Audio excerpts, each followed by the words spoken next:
just remember the password, I would be dangerous.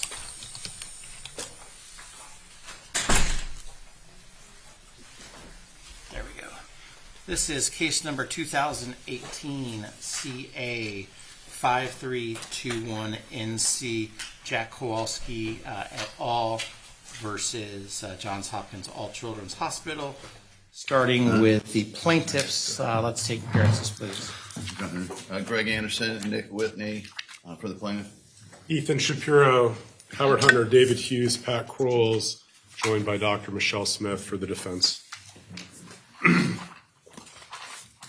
I was handed an exhibit list, but before we get to the exhibit list, let me, and this is probably more of a question for Mr. Altenburn and Mr. Elliott, but perhaps you all could let your respective teams know.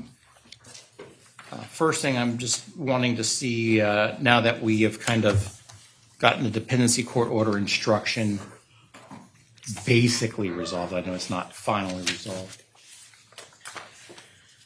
when am I going to be able to see the next draft of the jury instructions?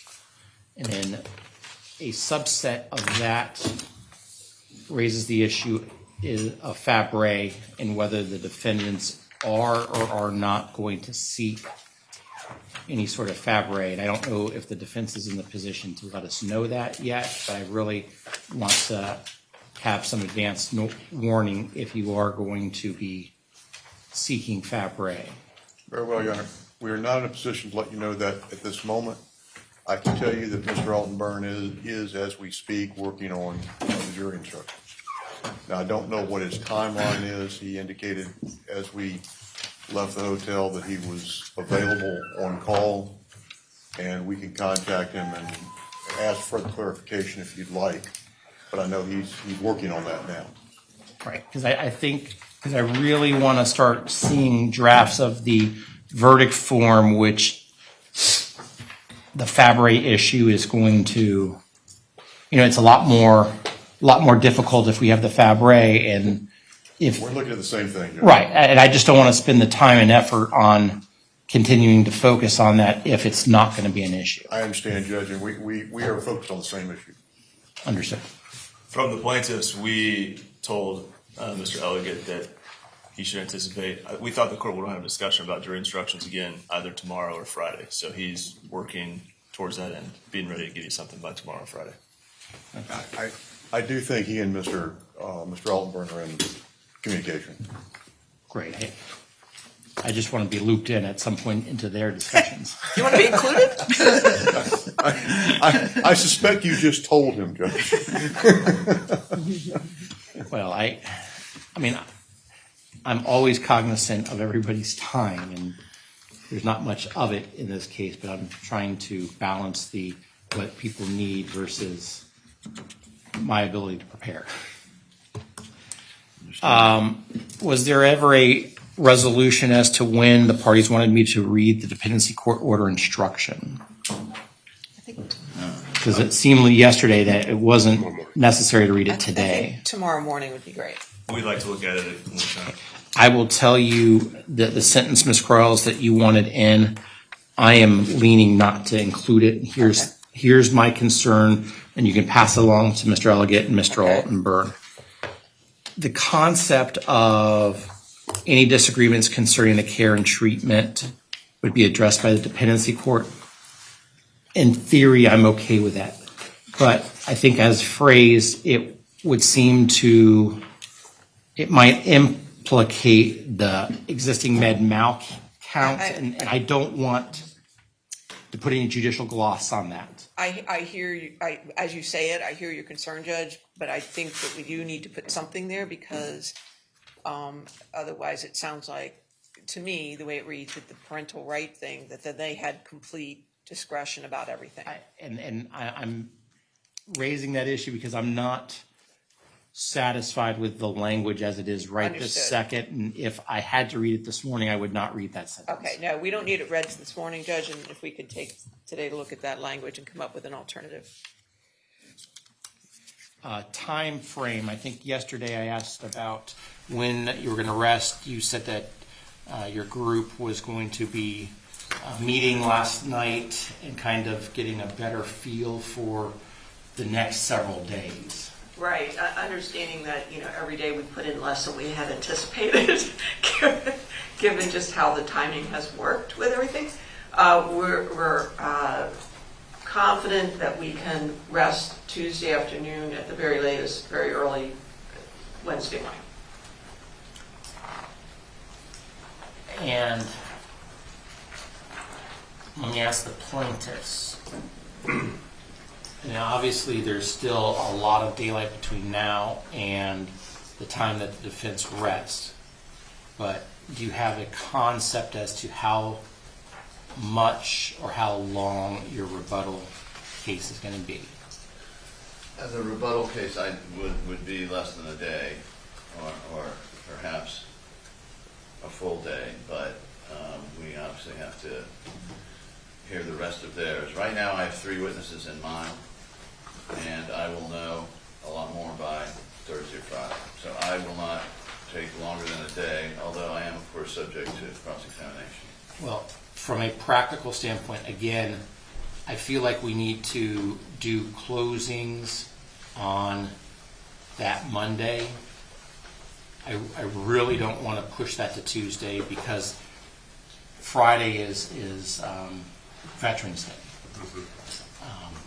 And so I want to give the jury enough time to deliberate, also understanding that if the plaintiffs are successful on one of their punitive damages claims, we would then have a follow-up. Now, is the follow-up going to be anything more than just putting them in the financials, or is there going to be? I've got one witness to put the financials in through Steve Pease, president of Chris Craft and former PwC partner. I anticipate that my case will take less than 2 hours in that regard. We might have one more witness. Yeah, about 2 hours. And I know this is a hypothetical, and it would not happen unless the jury were to check the yes box on punitives, but assume that that happens.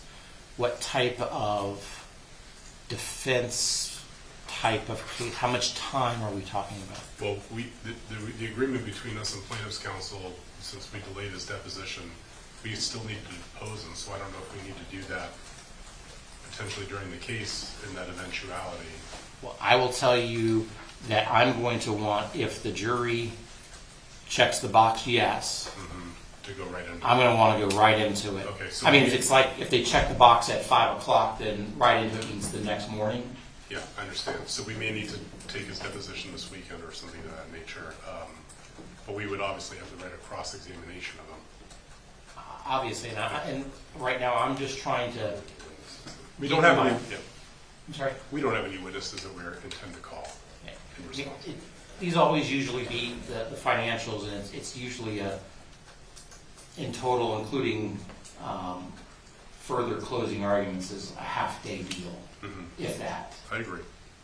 But on the record, we would like you to give us some dates for his deposition to plaintiff's counsel. I'll let you all work it out, knowing you all can figure out time-wise when you want to do it. Obviously, they get to do it, but I'm going to want to go right into it. This means also that we probably need Mr. Elliott and Mr. Altenburn to have punitive damages separate, but ready, including a verdict form. Understood. Judge, as to depositions, we're getting jammed up a little bit. Ms. O'Leary was supposed to testify live, but she is, I don't want to go into detail for her privacy, but physically unable to do that. So we told them on Saturday that we needed to read O'Leary. She had been previously designated by us. We have not received any response from the plaintiffs as to whether they object or if they have cross-designations. Hannah we designated that in June. We told them we were going to read it. We did one slight addendum on October 20th. We still have not heard back on Dr. Hannah, who we want to read tomorrow. On Dr. Vos, I looked at that last night. So recall, they played the third death of Dr. Vos. That was done 22 or 23. we want to do the November 2019 DEP. And what happened on that, Judge, is there had previously been designations, but I went back through it, given the court's orders in this case. And a large part of it dealt with much house by proxy and the phone calls. So I went back and redesignated those, removing all of those designations. And I didn't send that to the council until last night, but we need responses on that as well. We did not receive the exhibit list that council indicated he would send us last night. At least I didn't see it, and I checked with everybody, and we did not receive it. But the depositions are concerning to us because we want to play Dr. Hannah tomorrow. We'd like to play O'Leary tomorrow. And it's been radio silent, so we need some assistance. Are either side waiting on me on any sort of rulings on any depositions? No, Judge, because we haven't received a response from the plaintiff's counsel. I mean, we haven't received objections, we haven't received counters for Dr. Hannah. So at this point, we're assuming there are none, and we're just going to play what we've designated. With O'Leary, they never cross-designated back in June.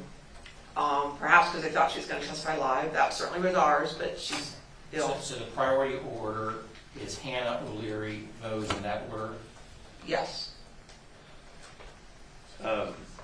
Samantha, Ms. Lawrence is doing the cross designations and objections to Hannah, or at least putting those in a pleading. I was up till midnight last night reading that 325-page deposition. And it was designated in June. The first notice we received that they wanted to put in by deposition was sometime this week. And those designations from June have not been revisited with respect to the court's rulings here. So there's all sorts of stuff there that has everything to do with Chapter 39 and issues that we're just wasting our time on. It's Dr. I Hannah. designated nothing to do with Chapter 39. Okay, well, and so we're not calling Hannah live? Well, all along, we've been told they were going to call him live, which was why we weren't too concerned, but they didn't. So we're just going to designate his death, which was previously designated. And he's in Clearwater? That's, yes, Pinellas County somewhere. His practice is in Clearwater. Yes, Judge, we didn't call him live because we've been trying to conserve time. We had a little discussion about just how much CRPS and ketamine discussion they could tolerate. We are still considering whether we would call him in our rebuttal case. It depends a lot on, again, what the defense is going to do, obviously. If that's something that makes the court's job easier, which I sense it might, if we did decide to, we can try to make a decision in the next 24 hours and save the court something. Judge, we're To still the going to want to. extent that I'm being asked to make rulings, that's what I get paid to do, and I'm happy to do it, even if it's, I'm doing it at midnight when you're doing something else. That's what I get paid to do. I'm just trying to get a sense of, does the defense want him to come live at this point? Can that happen, or do you want to do the deposition? No, Judge, we're happy with doing the deposition, which, again, we just can't get it to the court for any rulings because we're not receiving any responses. So I've known about O'Leary since Saturday, and we haven't received any response. So we could assume there's no objections and they have no crosses. The communication notes about O'Leary. At this point, Yeah. I want to talk about the art of the possible. Sure. Hannah sounds to be like the number one priority, even if the defense plays Dr. Hannah's deposition to the extent that the plaintiffs wish to call Dr. Hannah in their rebuttal case, that doesn't foreclose. So Ms. Lawrence is working on it. By when is it possible that you're going to get the designations or objections over to the defense? The first one will be filed in 10 minutes. When you say the first one, The first deposition. There's two volumes. There's two. So the first is 300 pages. The second I have here is much shorter. It's 100 pages. So we will have that, both of them filed by the end of the lunch hour. So if you can get that by the end of the lunch hour, and assume that that happens, when will you be able to turn, if there's any objections for me to rule on? Well, we'll do it as soon as we're out of court. We'll look at it first thing. I mean, I don't know if we can look at it during court, depends on what's going on. I mean, I could try to look at it while we're playing Dr. Malik today. If I didn't bring a laptop, but. So it doesn't sound like I would get anything by the time we leave today. I guess it depends on how many counters they have and how many I have to look at, Judge, but as soon as feasible, as soon as I can, like the first thing, I'll do the first thing as soon as I get back to the hotel. I mean, I will try to turn it tonight if I get something tonight, Okay. but let's talk about O'Leary next. You've made the designations, and when are you trying to play that? Something that can be played, where are we on? Today's Wednesday? Today's Wednesday, Judge. Play on Friday? Yeah, we only have a couple of live witnesses for tomorrow, so we're hoping to get in these depositions. How long is O'Leary's deposition? About 40 minutes, maybe 40 minutes. 40 minutes. On our designations, we haven't received any counters. And we were told that they were looking at trimming it down. I guess that's not happening. No, just listen to that. Okay, decided not to. Of course, we'll hear that. So we will counter and get that by the end of the day. And then Dr. Bose, as I told the court, I just sent that to them last night because I went through it all and there was so much in there that was in line with the court's rulings, not admissible. So I sent that last night. I don't see how they're going to be able to turn Dr. Bose today. I appreciate that. I'm just advising the court that we need a response on that when possible. The priority list is Hannah O'Leary voters in that order. Okay. Are you anticipating any other Yes. depositions? Yes, so they had previously designated Dr. Major, and we just did some slight counters. I need to look at that to see, since they didn't play it in their case, I sort of have to relook at it with playing it in our case. So I need to look at Dr. Major tonight to see if there's a change in the designations. And I don't know if they want to withdraw all of the designations they made or not. It'd be helpful to know that before we start playing it if possible. So I need to look at Dr. Major. Just tell the court there will be Dr. Major's step to address. I seem to have some recollection you had lots of designations for Dr. Major, and from a time perspective, I didn't know. That was Dr. Malik, I think you're thinking of, Judge. Well, Malik was the 3 different depths, right? No, Major's 3 to 1. Malik is the one that was cut down. It was 2 hours, and now it's at 55 Okay, minutes. so Major had 3 different volumes. It does. Because I remember there was like the first one in Dr. Major that there was a lot of designations, maybe not so many in the second. In any event, I guess the question is, are you going to want to relook at your designations of Major? Yes. So if the defense gets their designations to you tonight, will you be able to get your designations back by, the end of the business day tomorrow, Thursday? Clarification. Has the court already ruled on Major?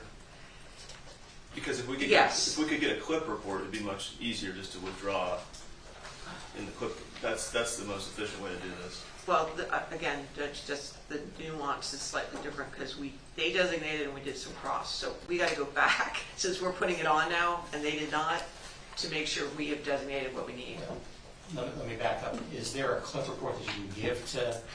I don't think so because they were playing it, so we didn't edit it. So the answer is no, without getting into all the backstory.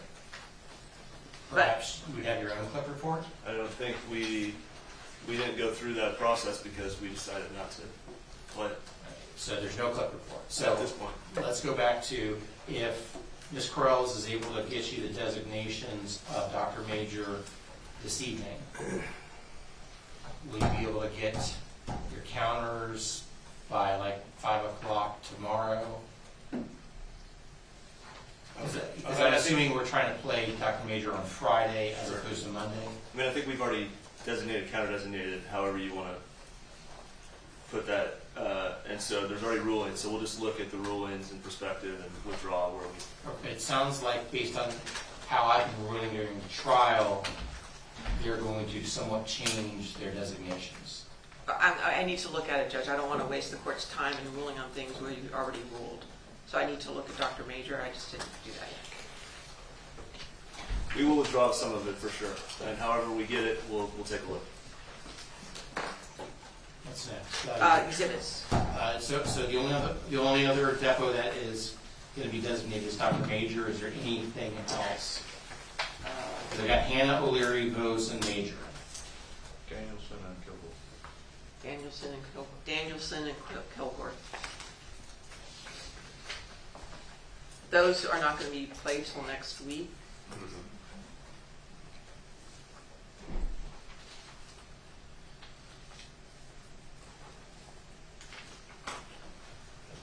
We got 6 more depths coming in.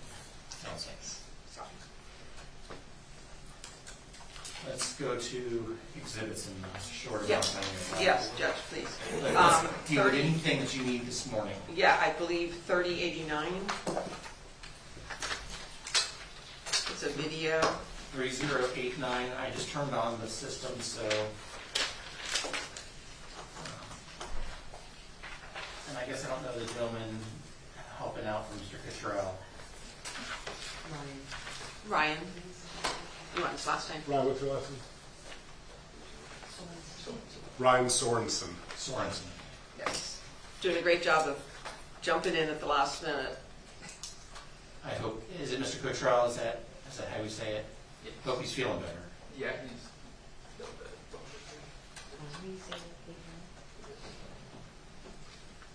3089, if you can put it up, please.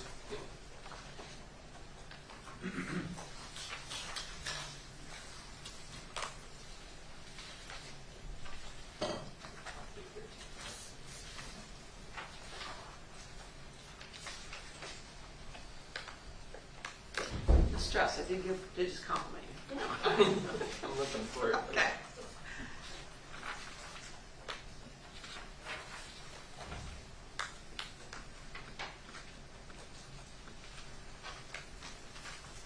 It says playing the piano at the hospital. Yes. Is there anything else? We don't have an objection. How long is the video? Short. Seconds as opposed to minutes. Meet the organizational chart.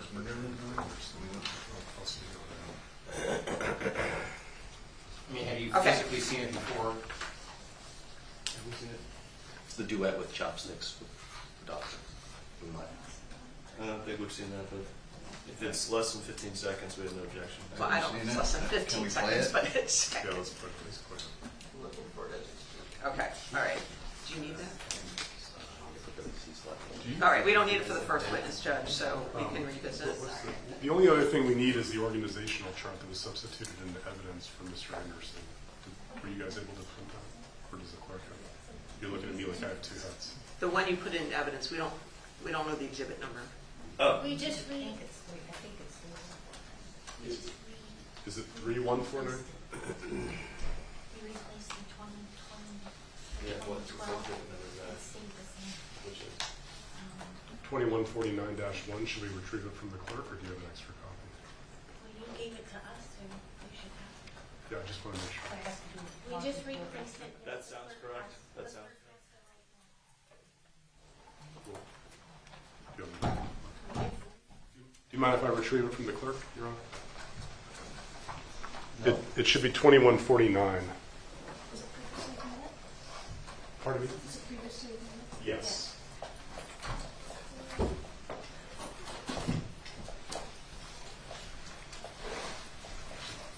Are we having some technical I issues? think we're having some technical issues, Judge. I know it's closed, so maybe at lunch we could do some exhibits, since it's almost 9. Remember, I have a hard stop at right before noon today. No, I meant like after. Right, I'm just wanting to make sure that whatever the issues are, it's fixed. Oh, you have a bigger issue in mind. Yes, okay. Mr. Reyes is going over to help Mr. Sorensen. Okay. 2148 organization. Love the teamwork. Oh,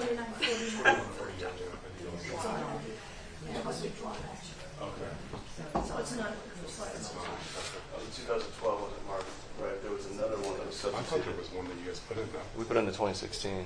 Do you remember what number?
Good morning. Happy Wednesday. I want to confirm that while you were away, you did not discuss this case amongst yourselves. You did no investigation and received no information. Is that all correct? Correct. And no one has approached you about this case. Is that correct? Correct. And you have not seen any clips, media clips about this case. Is that correct? Correct. Okay. Defense, let's call your next witness, please. The defense calls Lisa Reck, registered nurse.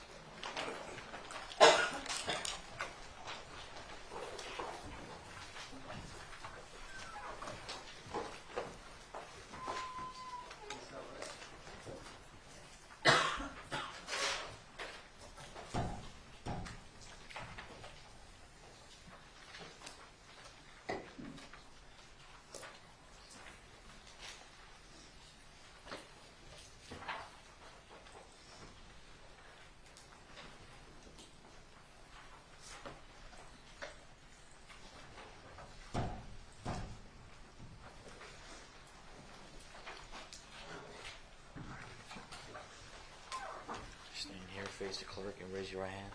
Do you solemnly swear or affirm the testimony you are about to give will be the truth, the whole truth, and nothing but the truth? I do. All right, we're gonna come around this way. Good. Have a seat.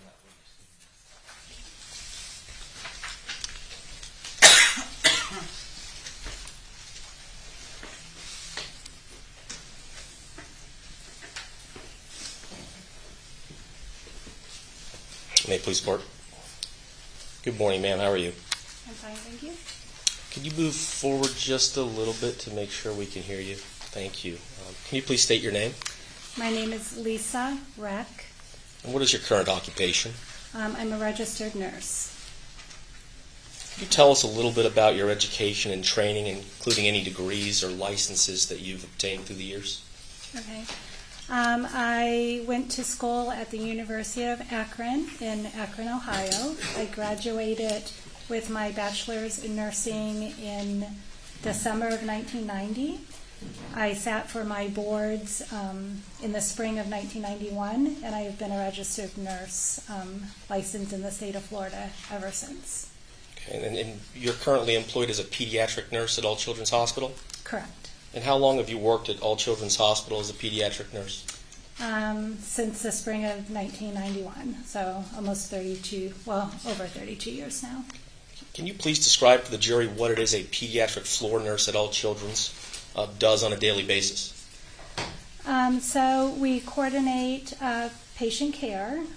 Anyone who's admitted to the hospital has a medical plan, which we, as a pediatric nurse, of course, would follow. But we also provide just help with daily care, so like their activities of daily living. We help with the time that they're at the hospital, any therapy that's ordered. Basically, we keep in contact with the physicians. If there's any changes in their status, we would be letting people know. So we help with the coordination of care during the time that they're hospitalized. Why did you choose pediatric nursing as your calling? It sounds kind of cliche, but I was always going to be a nurse from the time I was little. Both of my parents are actually in education, and they really wanted me to go that route, but it just wasn't my calling. So once I was accepted into the School of Nursing, they send you through various clinicals. And when I got to the pediatrics clinical, I really felt that that's where I was going to find the most fulfillment and enjoyment. So I have done that my entire career. I'd like to take you back in time to the October 26 to January 2017 timeframe when Maya Kowalski was inpatient at All Children's. Okay, Do you remember that time? I do. And at that time, I believe you served as both Maya Kowalski's bedside floor nurse as well as a charge nurse across several days over the course of October and January, correct? That would be correct. Okay. What do you recall about your time with Maya Kowalski? Objection, narrative. Sustained. During the time that you cared for Maya Kowalski, did she have good days and bad days? I would say definitely. I would say that she was no different than any other patient that we see that's in the hospital. Some days are definitely easier than others for everyone. Okay. And did Maya Kowalski ever complain of pain during her admission? Yes, she would. She would complain of pain, and honestly, pain is something that's very patient specific. So if someone's telling me in pain, I'm going to be understanding and provide what care I can to help with that. So yes, I would say that she definitely complained of pain on occasion. Did anyone in your presence ever tell Maya that she was faking her pain or that she was making it up? No.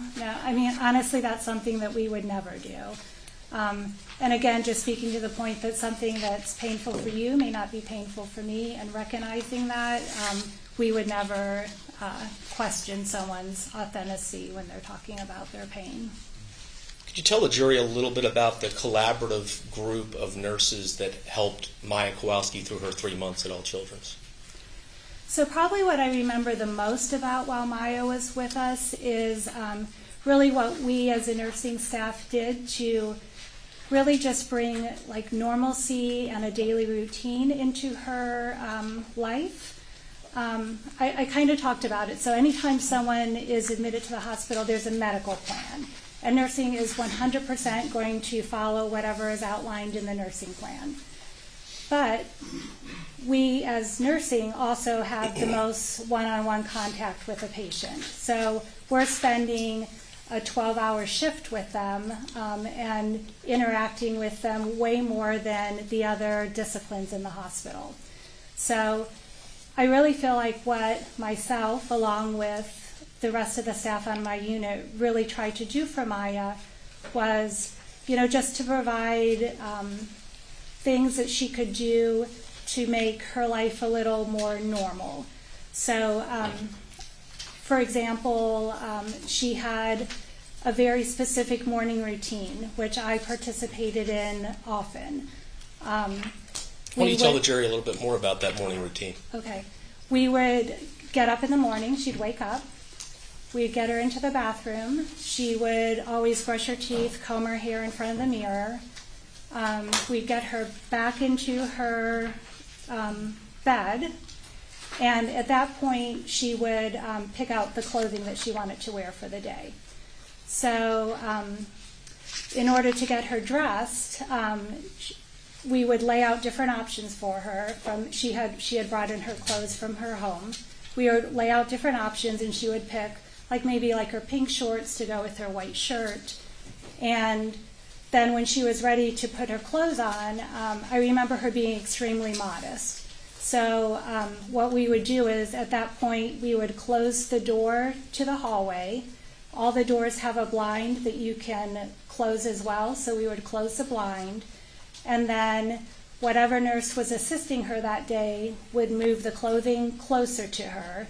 And then literally we would hold up a blanket and stand behind it, allowing her privacy to change.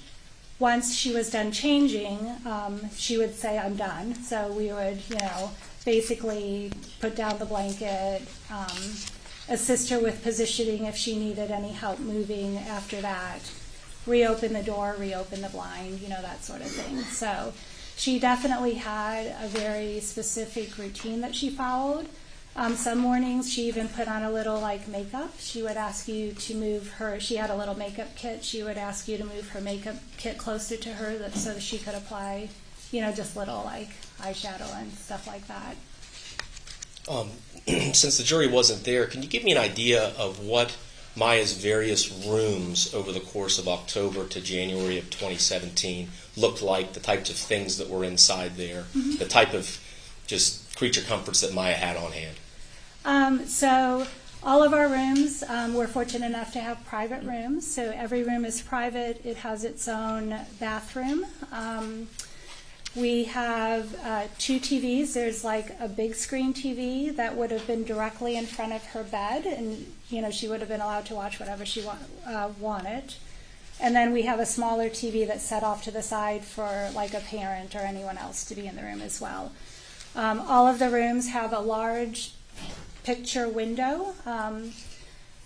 We do have varying views on our unit. So, for example, our hospital is curved, and part of the 7 North faces the bay. So some of our rooms have a city view, and then some of them, as you come around, you can actually see the water. And then as you continue on the curve, then you're looking more back at the building itself. So yes, definitely all of the rooms are open, bright. None of our rooms are painted just plain white. They're all pastel colors, so you'll see colors like yellow and light blue and kind of a purpley color. So we really do try and make them as kid-friendly as possible. Maya, because of the length of time she spent with us, definitely accumulated a lot of items in her room. So just thinking about things like she had tons of arts and crafts. We were constantly bringing in new arts and crafts for her to do. She had stuffed animals, she had blankets. One of the things that the kids can participate in is bingo. It happens like every Thursday. And regardless if you win bingo or not, there's a prize cart that comes around after, and then they can choose an item. So I can tell you definitely Maya had a lot of items in her room. You talked a little bit earlier about helping Maya with some of the toileting. Can you talk a little bit more about Maya's toileting routine and why there had to be, the door had to remain slightly open? Yes. So Maya at one point was in the bathroom by herself, and she had a fall from the toilet to the floor. So at that point, she became like a heightened fall risk awareness patient. So following that incident, any nurse who was assisting Maya, while we could allow her to be in the, sit on the toilet by herself, we would have to stand outside of the door. We would always stand to the side with the door slightly cracked so that we could visualize her without fully seeing her as she was trying to go to the bathroom. But we did it more for a safety measure than anything else. And so there was a door to the bathroom, and I think you said earlier there's also a door into to the room, hallway. to the hallway. Mm-hmm. So what about that door to the hallway? Did that have to remain open? Yes, that's part of the heightened fall risk awareness. We would also leave that door cracked, and that is because if she was alone in the room, we of course would have the side rails up, but if for some reason she was able to get out of the bed, we wouldn't want her to sustain a fall. So we would also leave that that door cracked as well.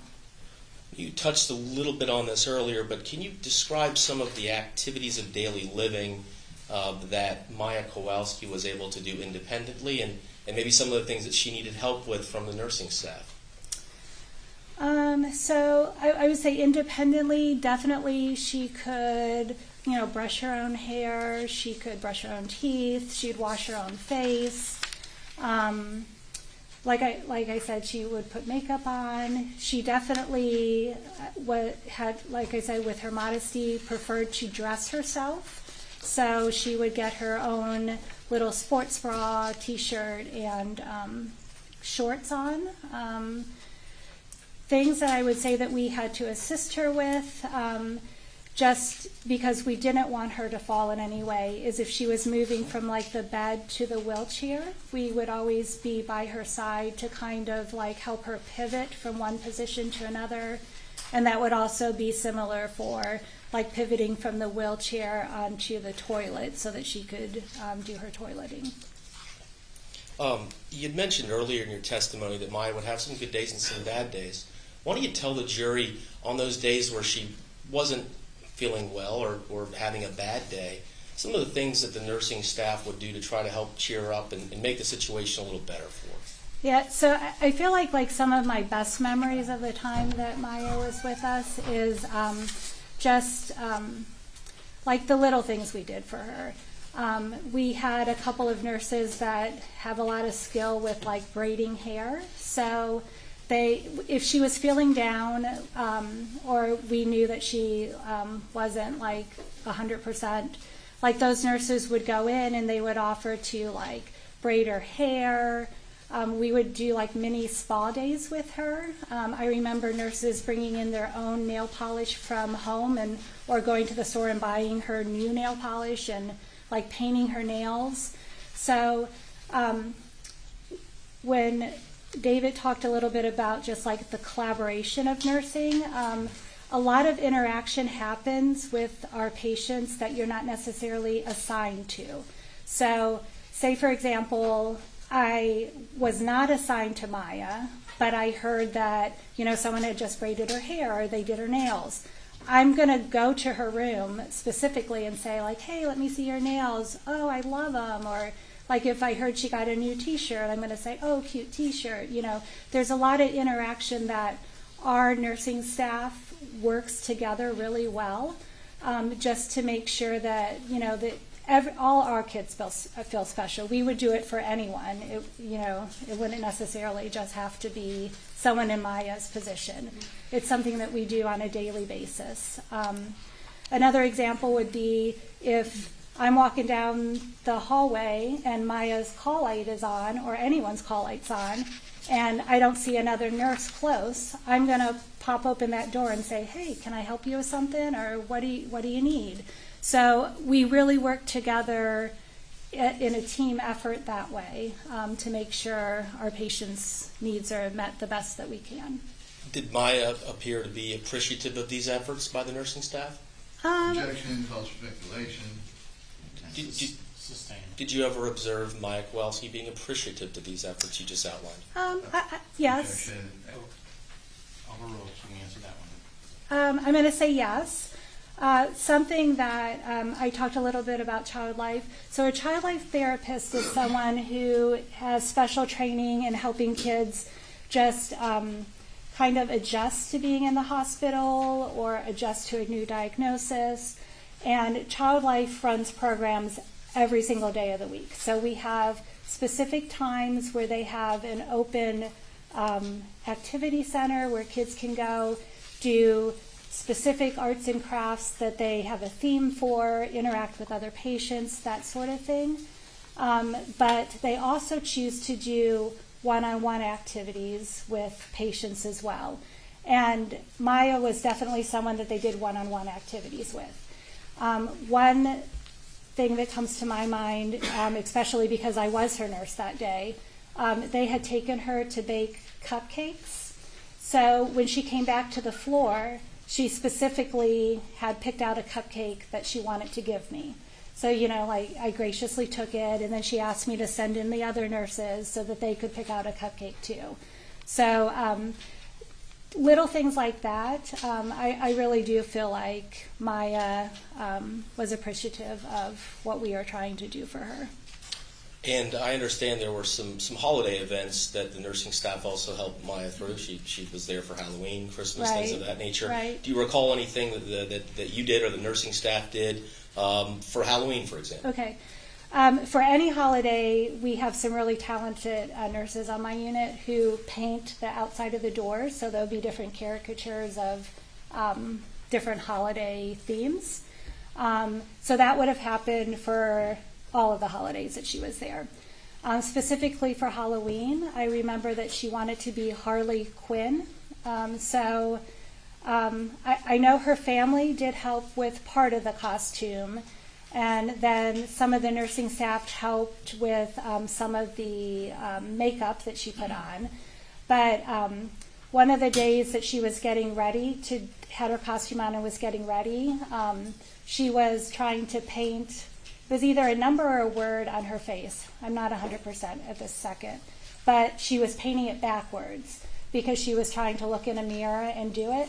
So I was her nurse that day. So I helped her take it off, and then I held the mirror so that she could get I think it was a word, the lettering correct on her face. So we have Halloween parades where instead of the kids going trick-or-treating, different departments come to the unit, and then they give kids either candy or other items depending on if they're allowed to have the snacks or not. Thanksgiving, we would have had a Thanksgiving meal. Usually the Rays fund that 100%, so anyone who's in the hospital that day is able to get a free meal, patients, staff, or families. Christmas, at Christmas time, she had now been there for a couple of months. So at this point, I feel like we really knew her, and we had started to recognize the things that she liked and the things that she preferred not to do, that sort of thing. So our unit has always done a cookie exchange. So each nurse will bring in a dozen of whatever cookie you choose, and then basically you walk away with a dozen of someone else's cookies. So since Maya had been there so long, we actually brought her in and let her be a judge. And then the nurse whose cookie won actually brought her a dozen of that cookie, and then it was just for her. So like that is something we wouldn't have done with just any patient.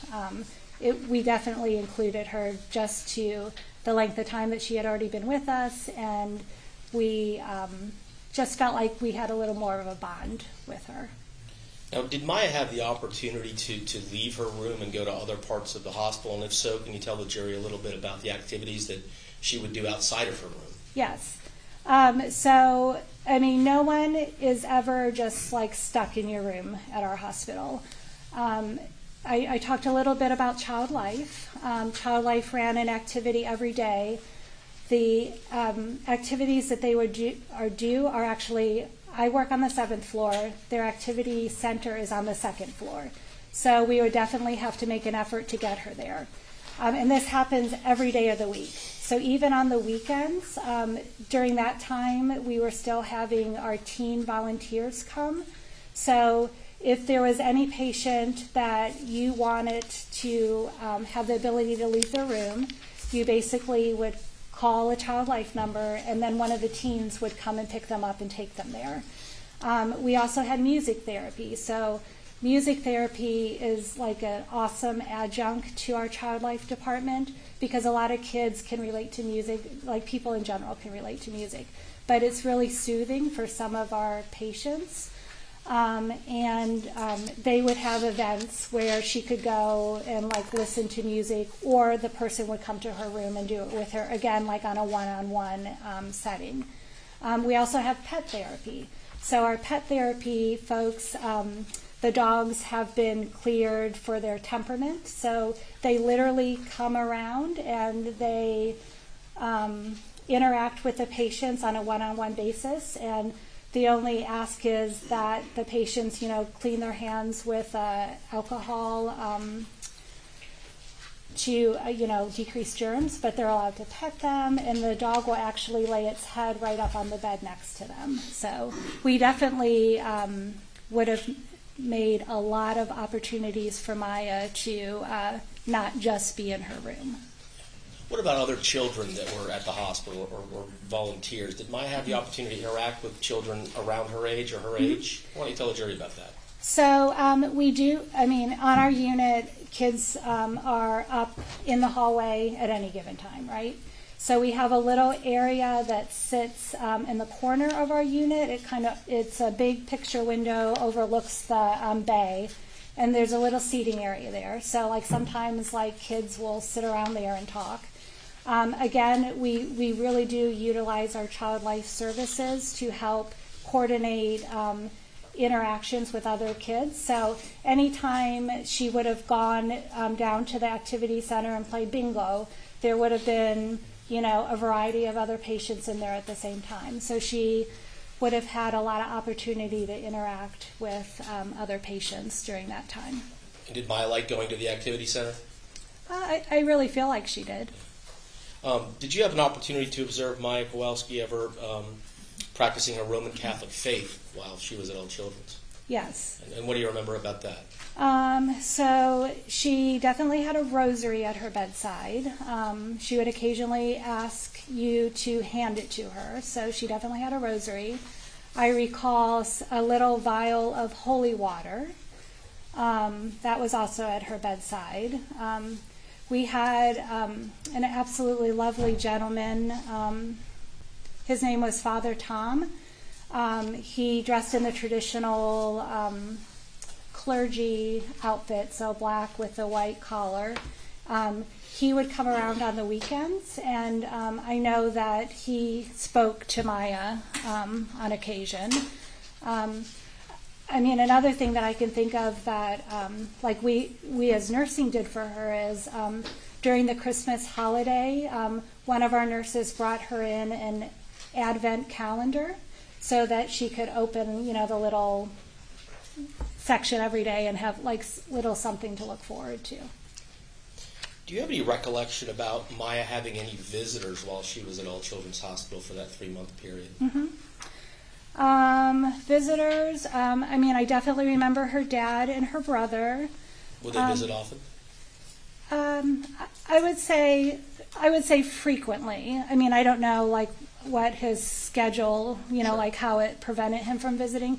But during that time in my life, I was working a lot of Friday, Saturday, and Sundays. So I would say definitely they were visiting on one of those days. She also had an aunt and an uncle who visited. I recall a couple of her school-aged friends came one time, and I think one of their mothers brought them for that visit. And then I also remember a school teacher coming to visit her. Would Maya typically go out of her room for these visits, in the room? Was it a mixture of both? It would be whatever they wanted to do. I know that I feel like when the school teacher was there, they stayed in her room. But I know when her family visited that they went to the cafeteria. They may have taken her to the activity center. I know that definitely they left the room when her family was visiting. What about Maya's diet during the period of time that she was there? Did you recall anything about her eating habits and ordering food, things of that nature? So we have a great program at the hospital. Basically, we have a menu and everything is made a la carte. So it's almost like a restaurant. No one is ever going to bring someone a meal and say, like, this is what you get for breakfast, lunch, or dinner. So Maya had the ability to call a number and order anything that she wanted. So I do recall that she was a little bit of a picky eater. She would occasionally just want to order like white rice, and that's what she would have. But she also ate like smoothies and ice cream, and like she ate a good variety. But I do remember that she was a little bit picky of an eater. One thing that also makes me think of this, one thing that we did as a nursing team almost is she was ordered to have some vitamins, and I recall that Maya had trouble swallowing pills.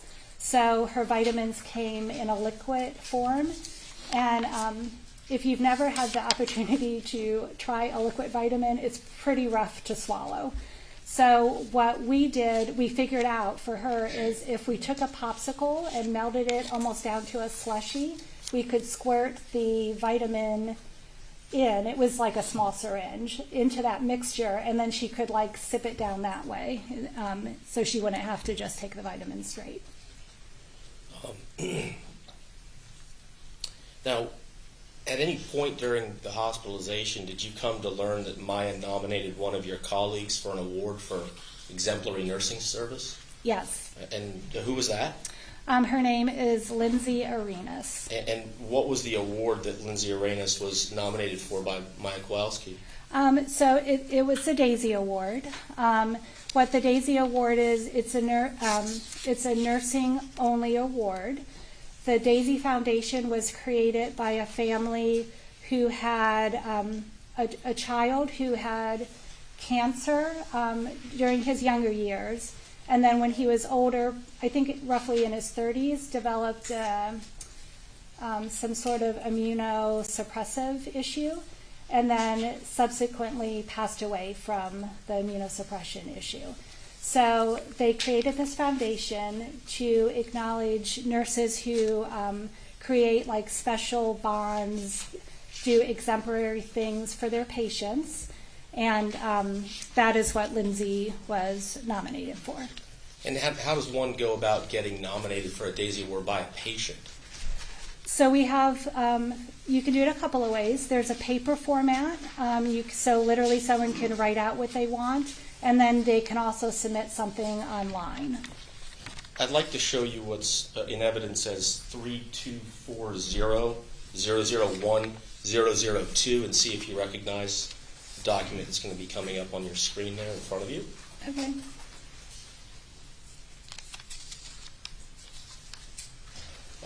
If we could get that on both pages. So what is it that we're looking at here with 32401 and 32401 and 32402?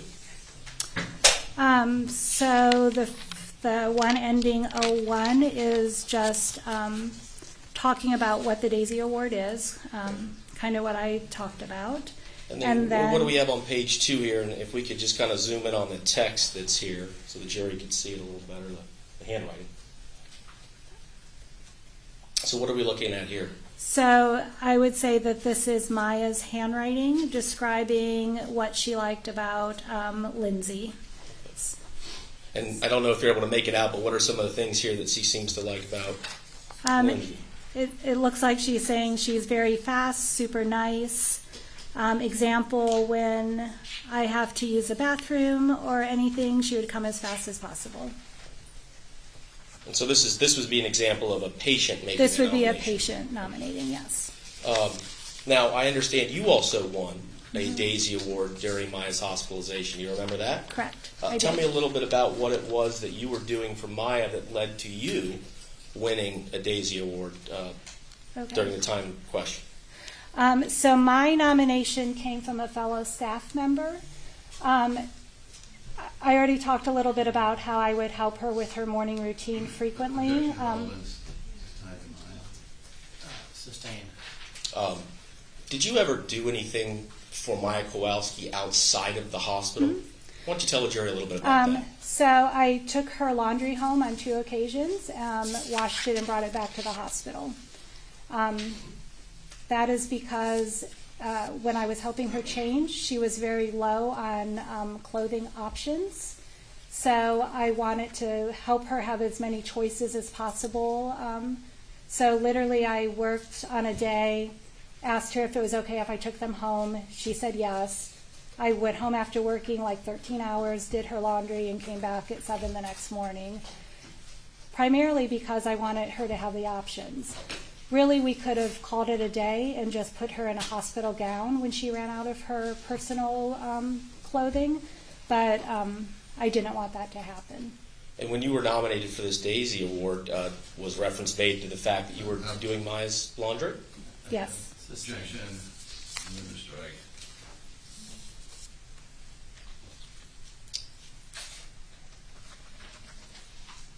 I don't have any other questions. Thank you, Mayor.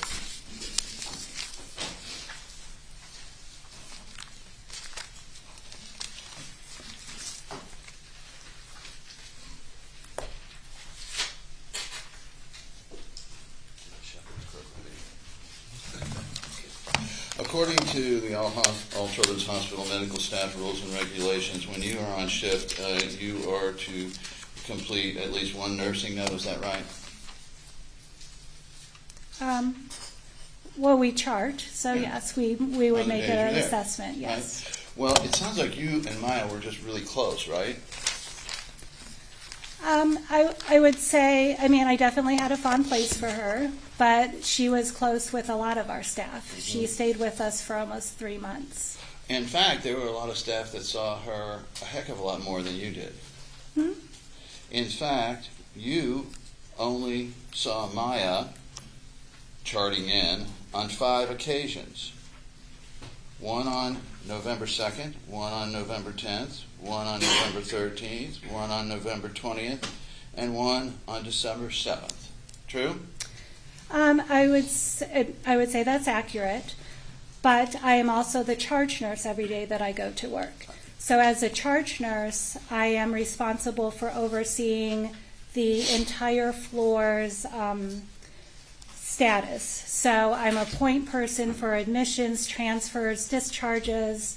I have an idea of why every patient is in the hospital at the time they are. So even if I wasn't actually taking care of her or charting on her, I would have been helping to oversee her care during that shift. Anything else? Ma'am, I only ask you whether it's true you charted in seeing her on 5 occasions. How many kids are on that floor? We run a variety of census, but our max census would be 28. All right. So now, if you were really close with her, one would expect you to, I guess, be like featured with her. Like when she put up her list of favorite people, would you not be part of it? I mean, that's Maya's choice. Can we put up 2364 008 009? For the record, it's the My Care Journal. I think there's 2 pages to it, 08 and 09. You see your name anywhere on that? No? All right.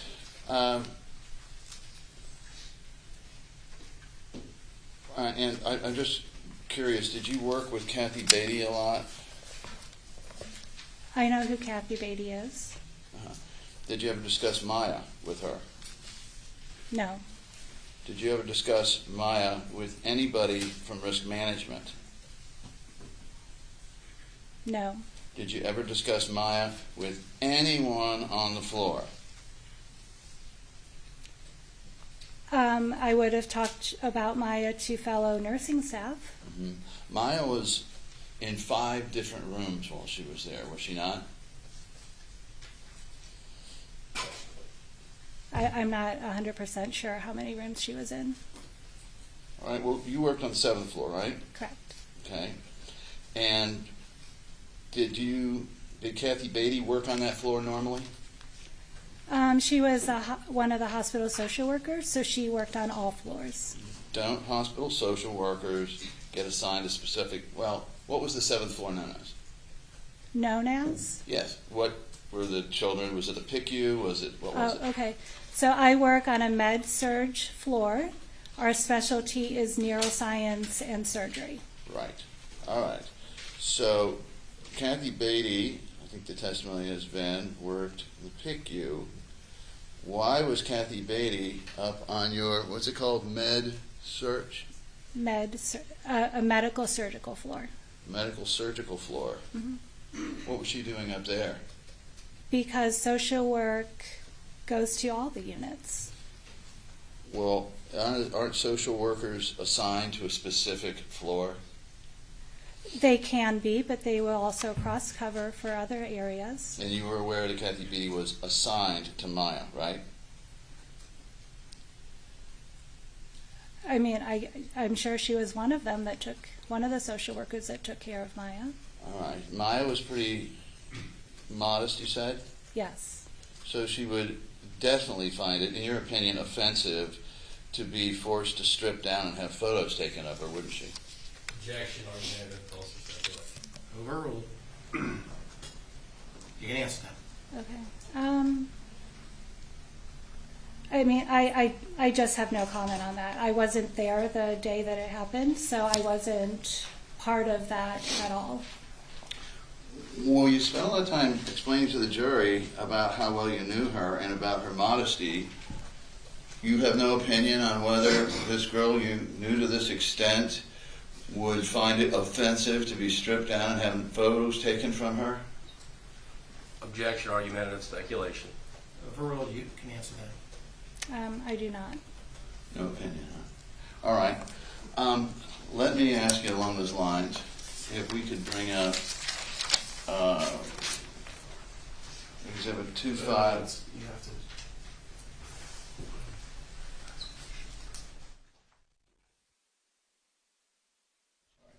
I see what you're going to show the witness, Mr. Anderson. Yes. This is for identification. We approach Your Honor, this, please. it's 2597-015. Please approach.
some of the rooms on your floor?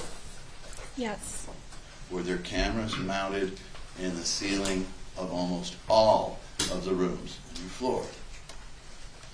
No, it's a portion of the rooms. There what? It's a portion of the rooms. All right. And so are you aware of whether cameras in Maya's room were working or not? Object, foundation, mischaracterization of facts and evidence, calls for speculation. I would say yes. Right. So there was an ability then, if they wanted to, let's strike it, were the camera feed outs going to the nursing station? No. Where would they go? If you know. There would have been like a central monitoring room of some sort. All right. And do you happen to know if the central monitoring room had the ability to record any data from the cameras? That I'm not sure of. Okay.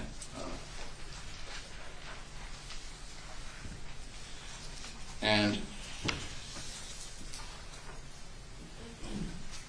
were you involved in the transportation of Maya to a surveillance room? No. A surveillance room? No.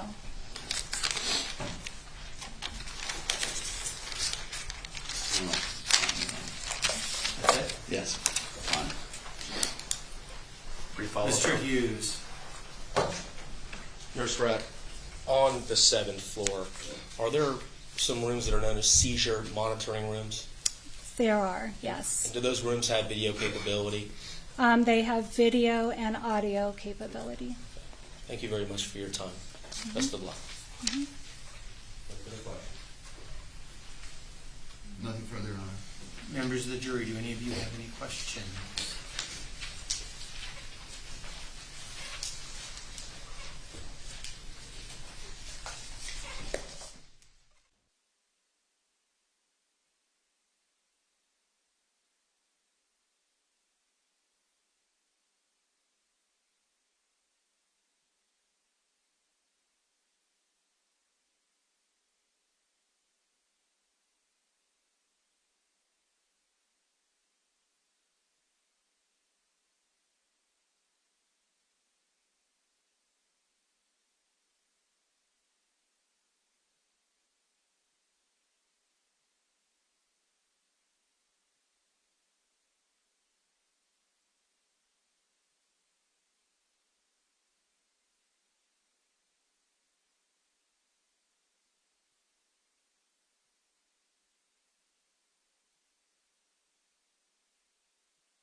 Members of the jury, I'm going to be able to ask almost all of your questions. It was and this is the question, it was kind of you to take home Maya's laundry, but do you think you overstepped boundaries as a nurse? So, I mean, I think that's really a tough call for me because I kind of spoke to it earlier. I could have called it a day and just put her in a gown because we have tons of clean linen at the hospital. But I really felt letting Maya have a choice in her outfit for the day would make a difference. So that is why I took her clothes home. Did you reach out to her parents to ask permission to take home her laundry to wash, or did you ask DCF if you could take home the laundry to wash? I'll be honest, I did not do either of those things. Did you call her parents to tell them she needed clean clothes and they asked you to wash her clothes? We did let her dad know that she was running low on clothing, but I did not ask permission to wash her clothes. Is it protocol to use a gait belt with a fall risk patient at your hospital? Yes, it can be for certain patients, yes. Did you ever observe Maya wearing skinny jeans? I don't really recall her wearing jeans, more so like shorts and like athletic shorts sort of stuff, like jean shorts, athletic shorts.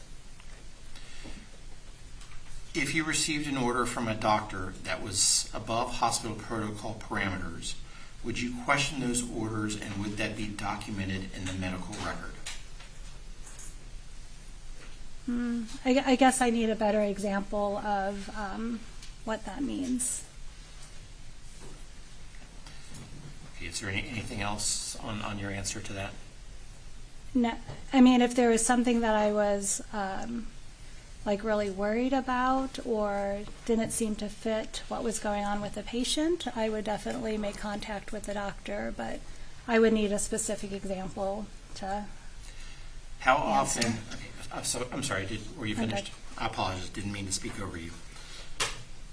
How often as the bedside or charge nurse did you communicate with Kathy Beatty about Maya's care or needs?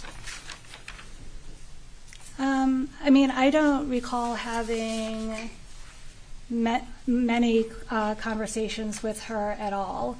The things that Kathy would have kept us informed about would be like any changes related to the DCF plan or like changes in if she could have different visitors or like if those are the types of things that social work would inform nursing staff about.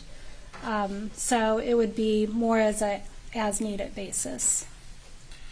Did Maya have bad days where she just stayed in bed? I would say like she would have some days that probably started off a little rougher than others. I don't recall her staying 100% in bed. I think at that point we would be reaching out to our friends in like child life, like pet therapy, music therapy, doing something to try and bring her mood up. Would you say Maya was a good patient or troubling? No, I mean, I don't have any bad memories of Maya's time with us. She was a beautiful, smart little girl. She was definitely a good patient. When Maya was in the video observation room for, I believe, 2 days, were you the floor nurse for Maya during those 48 hours? I was not.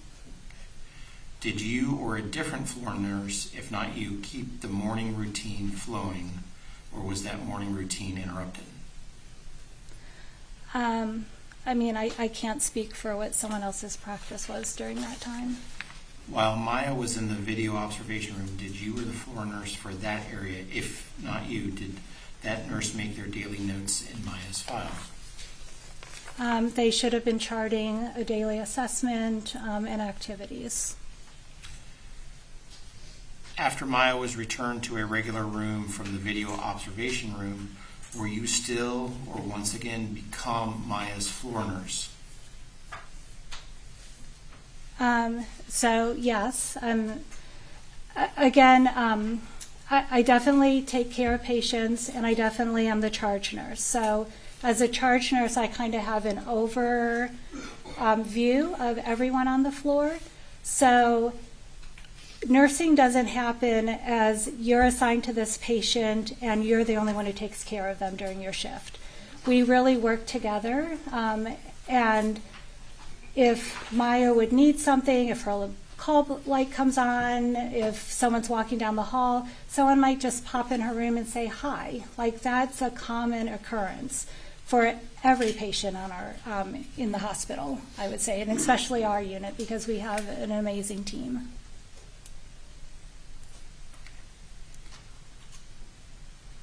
I'm sorry, I forgot if I asked this question, and if I did, just tell me and I'll move on. After Maya was returned to a regular room from the video observation room, were you still or once again became Maya's floor nurse? I mean, I would have taken care of her after she was back in a regular room. Did you make any review of the observation room nurse's notations? No. I mean, I wouldn't have had any reason to do that.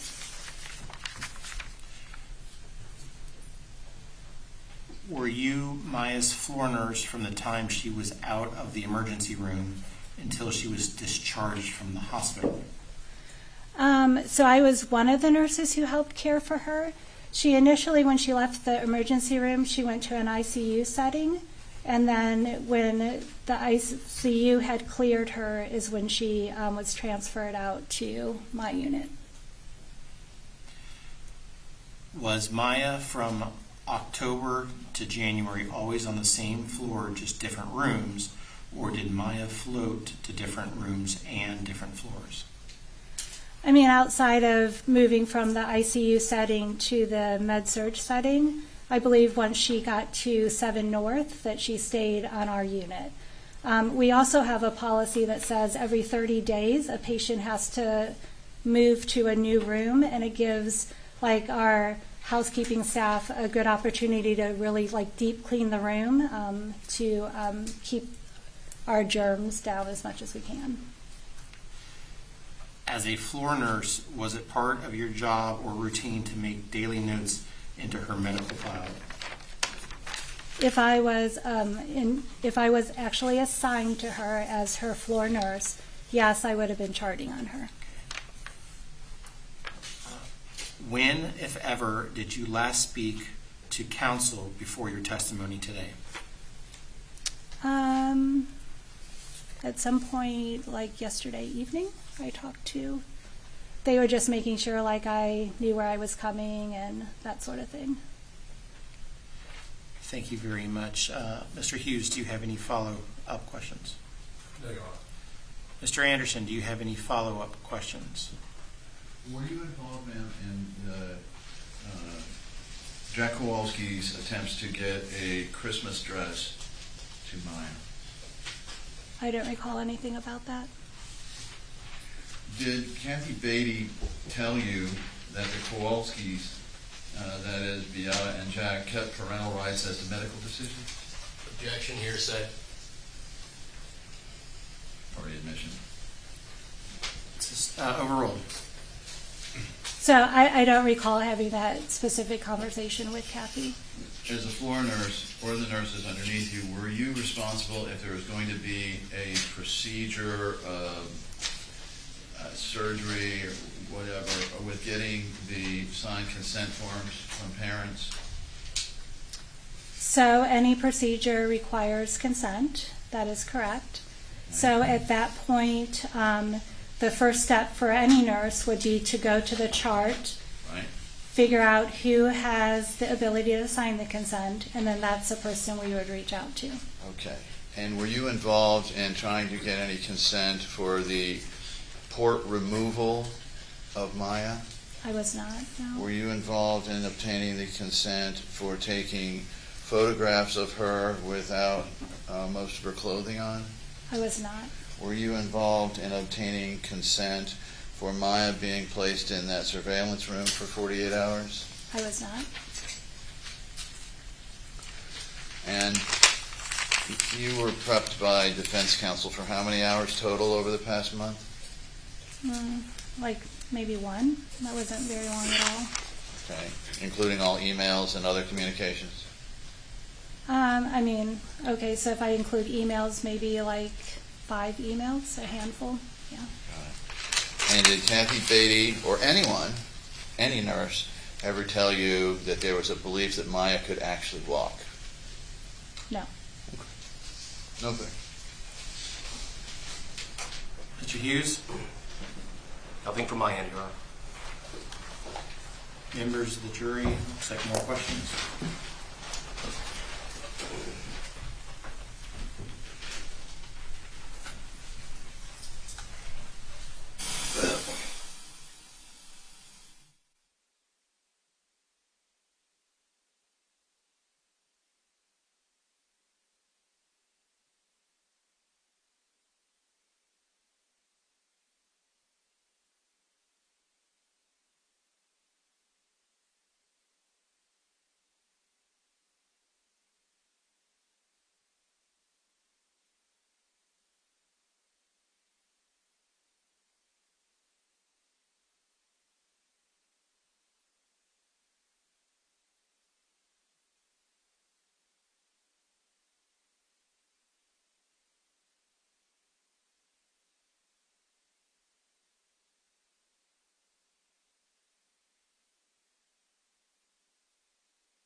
Nurse, there's a few more questions.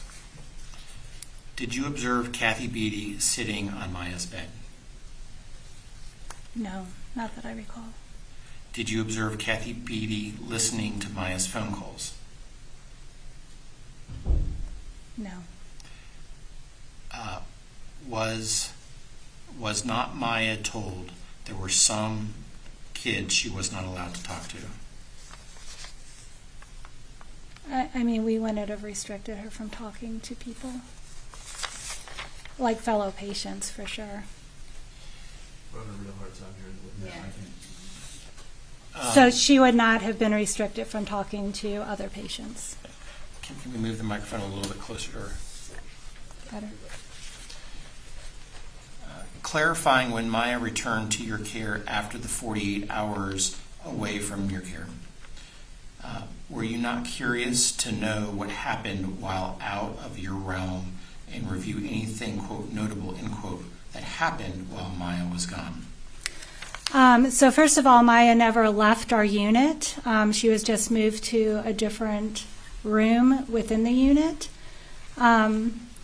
So outside of just moving from one room to another room, nothing changed.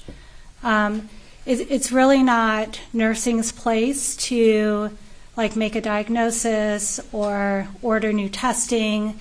So at that point, we would have been relying on our physician staff to determine what information they were hoping to get from watching her on the video. Mr. Hughes, anything further? One moment, Your Honor.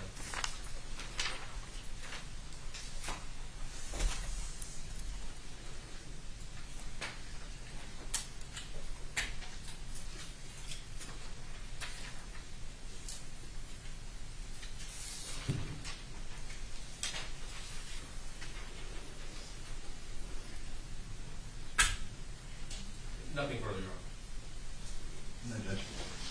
Members of the jury, anything further? May this witness be excused Yes, Judge. Yes, Your Honor. and released from subpoenas? Yes, Your Honor. All right, Thank you, ma'am. thank you. Okay, members of the jury, I know you've only been in for an hour and 10 minutes, but we've been here a little bit longer than that, so I think this is going to be a good time for us to take a mid-morning break. Let's try to keep this to 10 minutes. Do not discuss this case amongst yourselves. Do not do any investigation and receive no information. All rise. Jurors exiting.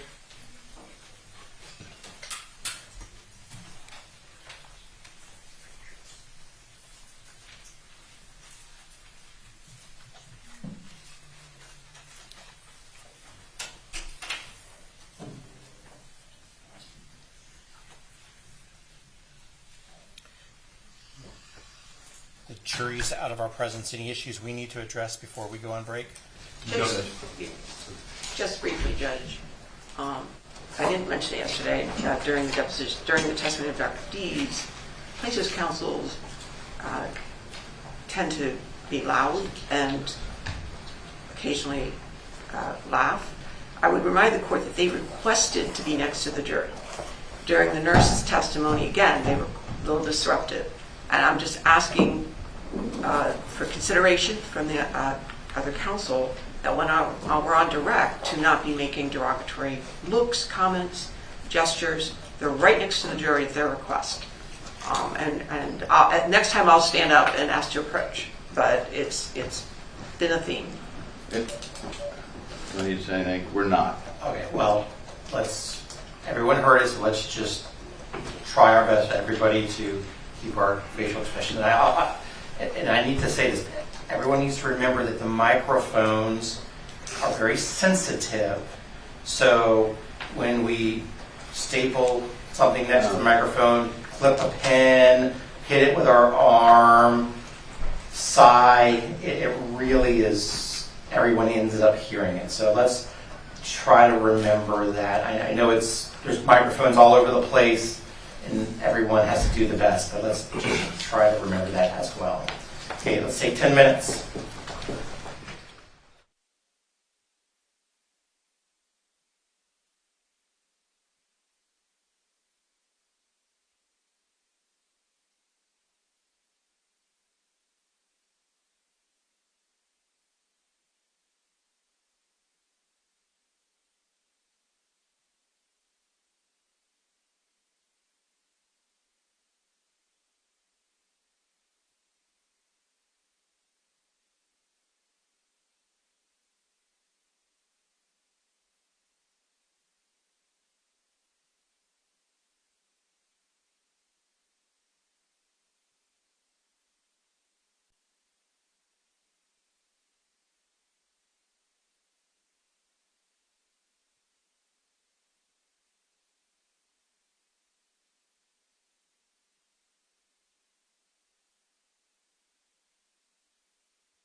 seated, everybody. Any issues we need to address before we bring in the jury? I had a chance to talk to counsel, and Sally Smith, we had thought Judge was going to be considerably longer than she is. We're just going to confirm that both sides are staying away from anything having to do with Chapter 39, and so hopefully she'll be shorter. That may present some problems for timing for them, but Judge, first of all, not my witness, but I did share that we understood that we're not. Mr. Hunter's not here. Are we waiting No, for him? we are not waiting for him. He had other issues that he had to deal with, but that we understood we're not going to go into detail of her report or anything, but that we could get into her role, what her role was, et cetera. So yes, we agree that her testimony is probably considerably shorter than we had anticipated given the workload. Well, I would imagine that we're going to have some discussions at sidebar during her testimony. I would think that there'll be questions also from the jury. So yes, it may take longer than we think. Anything else before we bring the jury back in? Not from the defense, Your Honor.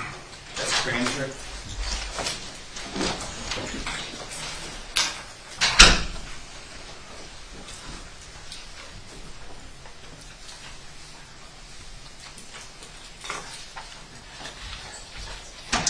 All rise. Jurors enter.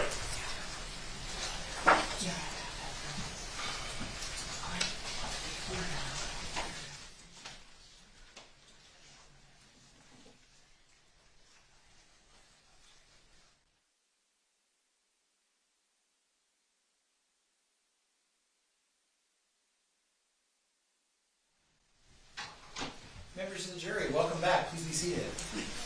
I want to confirm while you're away, you did not discuss this case, you did not do the investigation, receive no information. Is that all correct? Correct. And that no one approached you about this case, is that correct? Correct. And you did not see any media coverage, is that correct? Correct. Defense, your next witness, please. Thank you, Your Honor. We call Mark Anderson.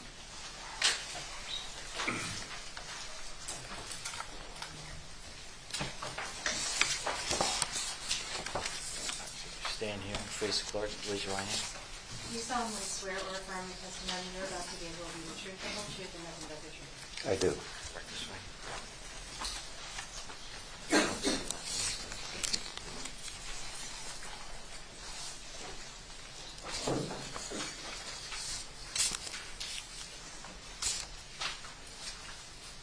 If it may please the court. Good morning, sir. If you could introduce yourself to the jury. Morning. My name is Mark Anderson. Okay. The other Mr. Anderson. I wish the court reporter luck.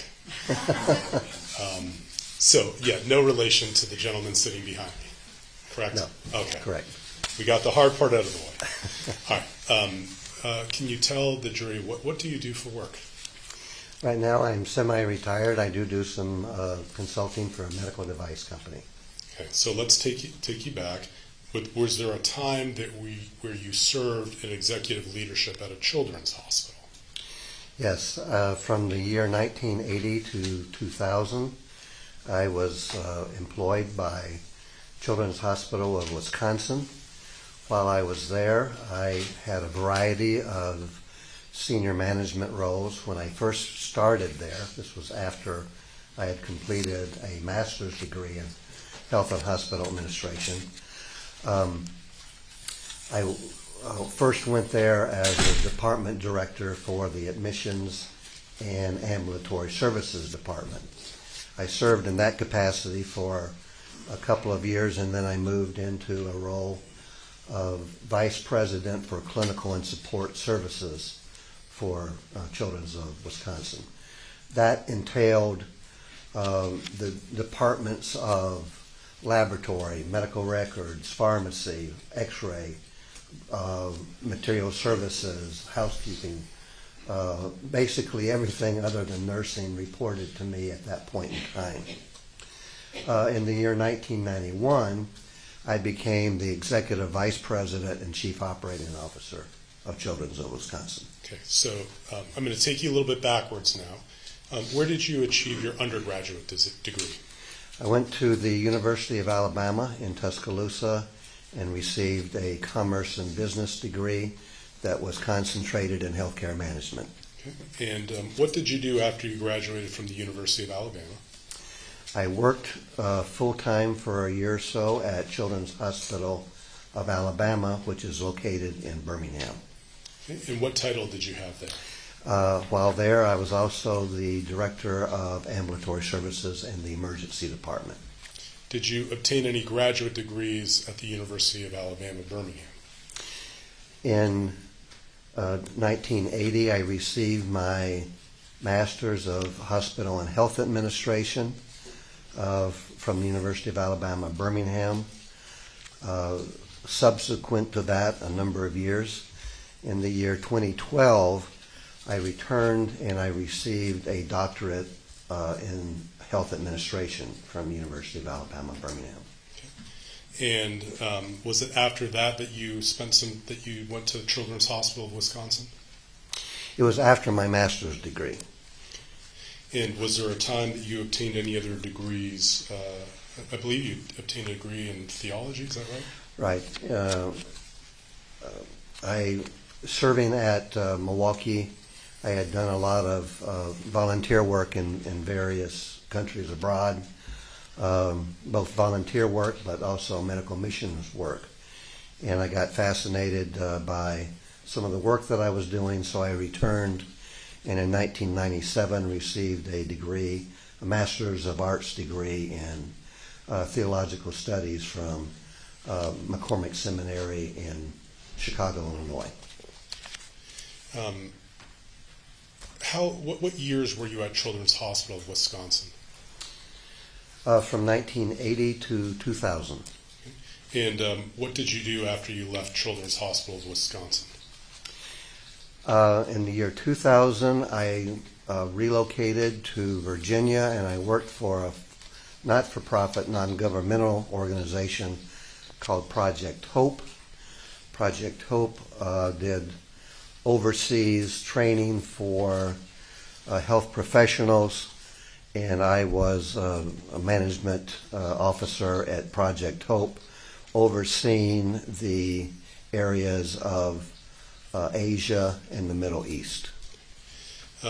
Was there a time that you started working for an organization, the Society for International Health? The Center for International Health, from 2003 till 2010. The Center for International Health was in Milwaukee, Wisconsin. It was a consortium of academic and medical institutions. It did the same type of work Project Hope did. It did health training for health professionals overseas. I was the CEO of that organization. Okay. And was there a time through your professional or volunteer work that you had the opportunity to go overseas and work with Mother Teresa? Indeed, in 1991, I was doing medical mission work, and I spent time in Calcutta working for Mother Teresa's organization, the Sisters of Charity, in their home for the dying indigent patients. And was there a time in your professional or volunteer work that you had the opportunity to work with Bishop Desmond Tutu? In the mid-90s through about 2015, I had multiple involvements with the Archbishop in some of the work that he was doing in South Africa relative to refugees and also providing medical supplies to his organization. So going back to your education and training, did you achieve a doctorate in health administration? I did in the year 2012 from University of Alabama, Birmingham. And after you completed your work around the country and overseas, have you since returned, or did you since return to the Tampa Bay area and work in any capacity while here? After working in the Center for International Health, after I received my doctorate degree, I stepped back into hospital administration in the United States, working first at Jacksonville, Florida for Shands Hospital, which is part of the University of Florida, and then 2 years after that working for Tampa General Hospital in Tampa General for 4 years, as the Senior Administrator for Ambulatory Services Development. Turning to this case, I retained you to look at the materials available to determine whether All Children's Hospital had appropriate organizational structures for patient safety. Is that true? Correct. And just to go over some of the records that I'd sent you, did you have a chance to review organizational charts? Correct. Did you have a chance to review depositions, including those of Dr. Mueller, Dr. Perno? Is that correct? I did. Did you have a chance to review Kathy Betty's testimony? I did. Did you have a chance to review the human resources file of Miss Betty? I did. Did you have a chance to review medical records from All Children's? I did. Did those include both during times of admission and attempts to transfer? Yes, it did. Did you have a chance to review policies and procedures from All Children's Hospital? I did. Did you have the chance to either review or observe the testimony of the plaintiff's expert, Joe Corcoran? I did. How much have you charged for your services to date, if you can approximate that? I believe $5,600. Okay. So let's talk a little bit based on your training and experience and your review of the records to date. How does a hospital like All Children's function tied into its affiliation with an academic medical center? Children's hospitals basically or entities that perform as a safety net for pediatric care.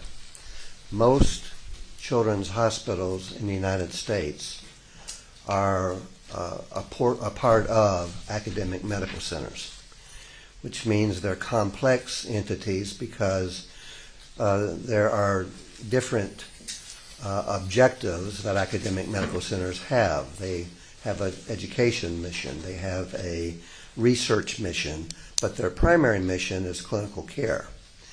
And because of so many different missions, though, you have a complex organization where there are competing interests sometimes for resources, for activities, and all manner of funding and activities. But where the academic centers come together and integrate most effectively is in the area of clinical care. And that happens really at the bedside, because that's really where the primary mission exists. How to treat the patient, how to do what's best for them, how to relocate them out of the hospital back into home situations in the best manner that can be achieved. It's difficult. Children's hospitals are unique from other perspectives in the sense that... And let me give you a question on that. What's unique about how a children's hospital would operate versus how an adult hospital would operate? Children's hospitals are institutions that basically have the sole mission of trying to deal with the lives of children. And so they're geared towards comprehensively looking at the needs of children. And one of the things that those of us who have a history in children's hospitals like to say is that children really are not small adults. They have different needs and different requirements. They are not able, in some cases, to be able to tell you where they hurt or what their conditions are because of their age specific status. The medications that they might receive smaller doses because of their size and weight and characteristics like that. The equipment that treats them is different, again, because of size and specifics. So there are a lot of issues associated with children's hospitals that make them unique and different in and of themselves. The jury's heard the concept of silos in hospitals. Can you tell the jury how each individual silo, from physician, nursing, social work, how they would be subject to a quality review process? The silos refer a little to what I was referring to earlier in terms of the education mission, for example, or research or clinical care.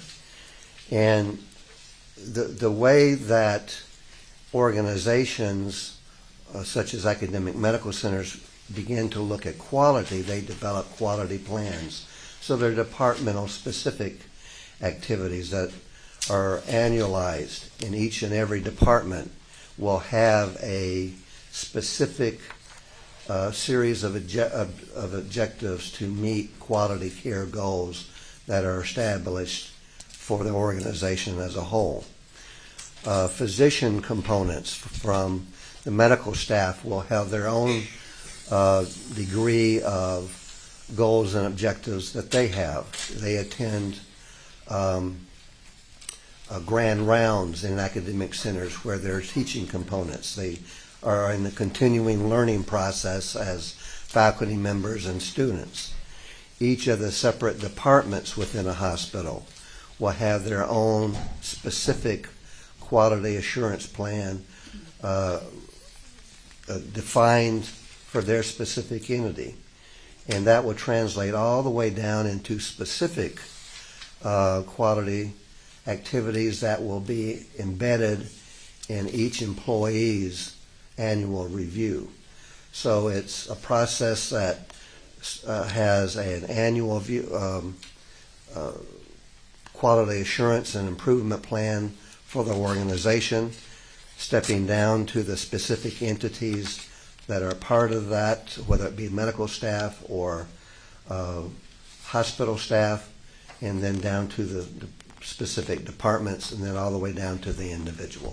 So let's talk a little bit about the annual review process. In your review of the files that I've sent you, did you notice whether Kathy Beatty in social work was subject to annual reviews? Yes, I reviewed a number of her human resource reviews, yes. And did you notice that she had been an employee of All Children since about 2009? Correct. And did you have a chance to review her performance reviews in 2015 and 2016? I did. And how does a performance review work at a hospital? Who's doing the review, if you could talk about that in the Care 360 model? And each individual will be reviewed by their immediate supervisor. And as part of an annual review, several things happen. One, you review the past year's activities of that employee. So there's a review of what's happened. And then the second part of the review is really setting forth what are going to be the goals and objectives for that employee going forward. In Ms. Beatty's annual reviews, for the year that she was being reviewed, she was evaluated by her direct supervisor on a series of previously agreed on objectives that she would try and meet. Yeah, objection, Your Honor, you need to vote on it.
Thank you, Your Honor.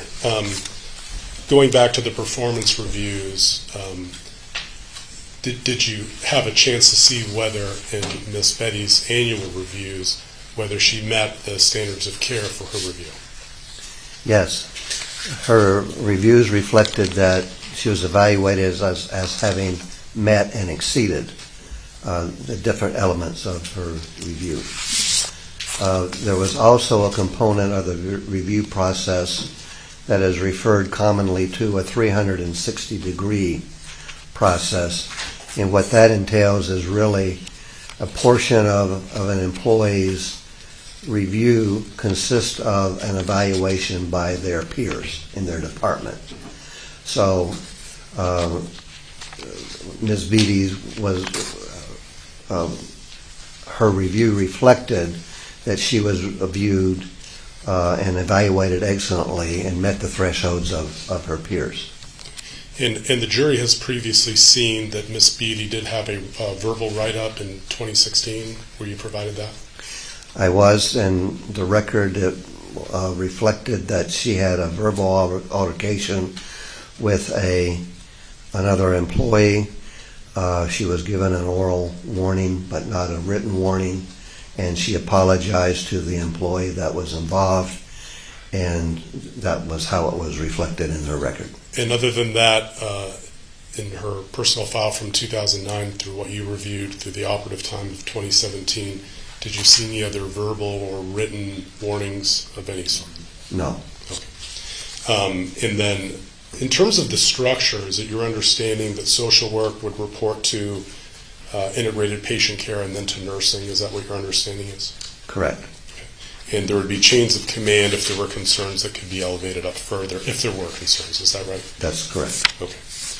So let's get back a little bit to the overall process of review by the hospital. In terms of quality review, does all children's, are they required to have a quality review process? Yes. Most organizations choose to go through a quality process that is a accreditation and review process by the Joint Commission on Accreditation of Hospitals. Yeah, let me interrupt you there. So I'll have you explain what the Joint Commissions are, but is all children's audited by federal agencies to ensure that they are in compliance with safety plans? Yes. And who is that? It is the Joint Commission as one body, and it could be others as well. Okay. And explain to the jury, if you can, who the Joint Commissions are and what their role is. The Joint Commission is an organization that was set up 70 or 80 years ago. It is an accreditation and evaluation organization. Its purpose in being set up was to try and standardize the way hospitals provide care across the country. And it identifies for each and every department of a hospital a series of standards of quality that are evaluated on a routine basis by surveyors from the Joint Commission. Typically, the Joint Surveyor Commissioners, reviewers come in every 3 years. However, they can come in on a spot check basis, randomized basis. Usually a survey will consist of 4 to 5 days of going through every record of the hospital from a perspective of looking at documentation per department of how they are meeting quality goals. And it is an arduous process. Different surveyors survey different things. There is a physician, there is an administrator, there is a hospital management, facilities management expert who will literally go through the hospital poking up tiles looking for breaches in the ceilings. And it's a very arduous, extensive process.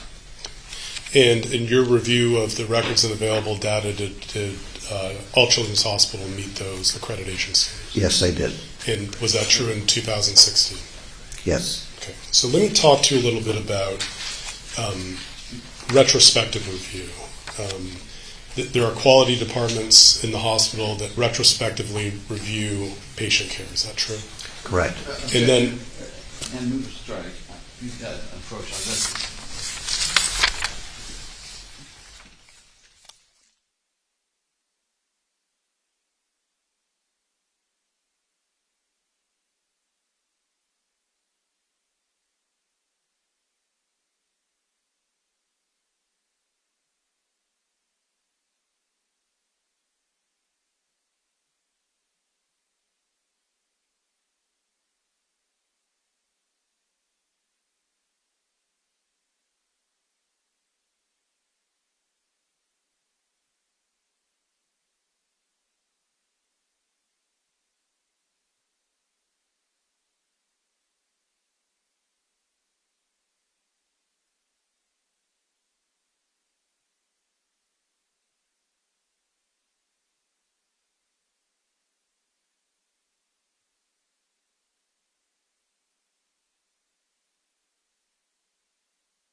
Shapiro. Thank you, Your Honor.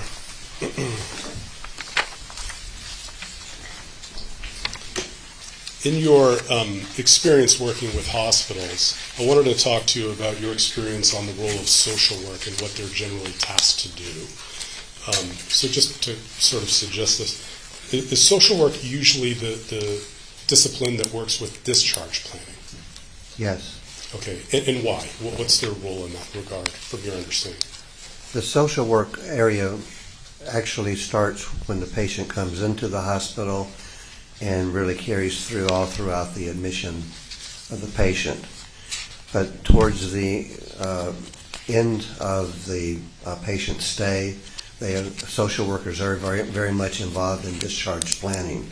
They're trying to identify areas where there can be support systems for the patient when they get home. During the admission itself, they might be helping to examine if the patient doesn't have funds for the treatment to secure financial resources. So in association with other people, including discharge planners, social work is engaged in doing everything they can to facilitate a transfer out of the hospital or a discharge out of the hospital. One of the questions that the jury has asked in this case is why Maya's case did not rise to the level of senior leadership at the hospital. Based on your experience as the chief operating officer at a children's hospital, let me ask you, I'm going to approach on this one question now.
Mr. Anderson, you have experience as the Chief Operating Officer of a children's hospital where children are sheltered. Is that true? Correct. In a case like Maya's, why doesn't a child under shelter always rise to the highest executive levels? Objection. Overruled, you can answer that. In many cases, at a children's hospital, as I mentioned before, they're only doing pediatric care. And what typically happens is there are, and also because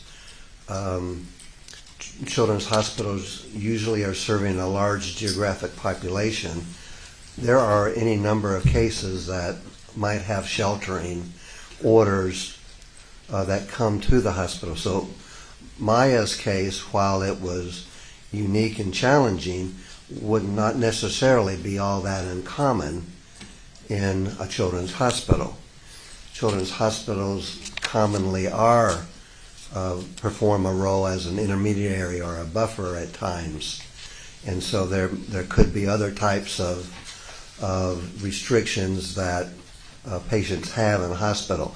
So as long as the medical care of the patient, like Maya, is being conducted appropriately, it might not rise to a level where there would be an intervention by a senior official. Are there also what I would call privacy concerns where those cases are not always discussed and addressed at high executive levels? There's always an intent to protect the privacy of a patient and family. There are HIPAA regulations as well, so there is indeed an effort to really protect the privacy issue and monitor the case as how it's being performed on a medical basis. So we talked a little bit about retrospective reviews and quality committees. Let's talk about real-time review of patient care that would involve patient safety. In your role as a chief executive at a children's hospital, are you aware of certain real-time events to ensure patient care, such as, for example, handoffs? Hospitals basically are based on shift work. There are 3 different shifts during a 24-hour period. What commonly happens is at shift changeover, there is a handoff from the shift that is going off duty to the shift that's coming on duty, where there's a discussion of what's occurred during that time frame, what the patient needs are, what the status of patients in the unit might be. That huddle, if you want to call it that, of employees, or a meeting of the combination of staff, really is very comprehensive in terms of being multidisciplinary. It involves nurses, it involves physicians, it could involve pharmacists, social workers on the unit. So it's comprehensive. It is really almost on a routine basis during the day, a triage examination of what the care needs of the unit's patients are. And then in addition to that, there could be an examination of each patient specific, what their needs are.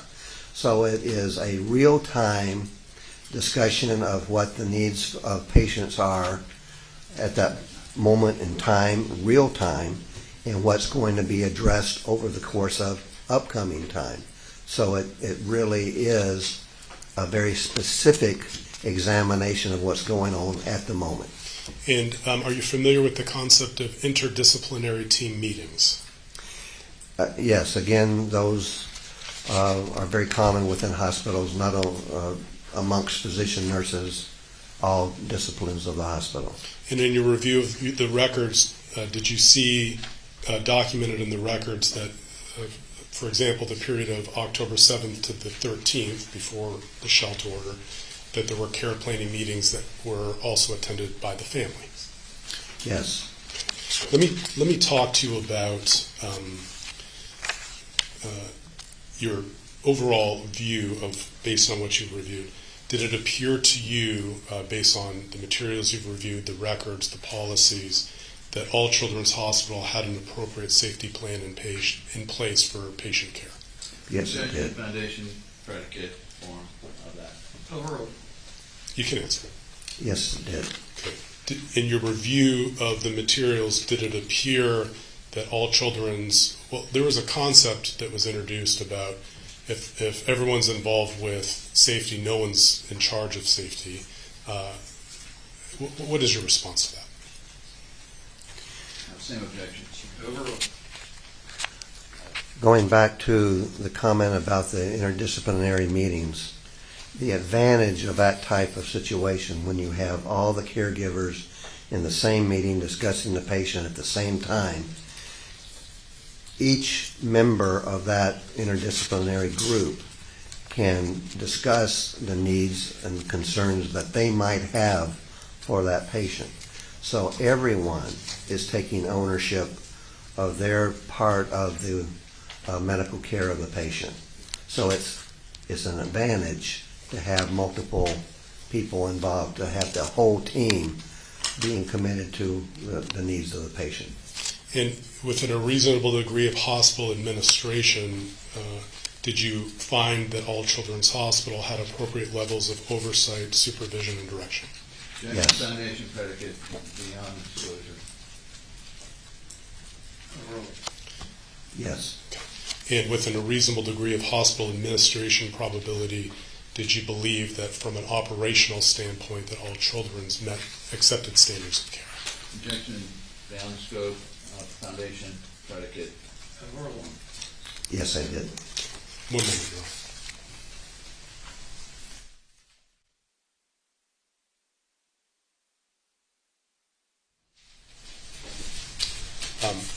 Thank you, Mr. Anderson. I don't have any other questions at this time.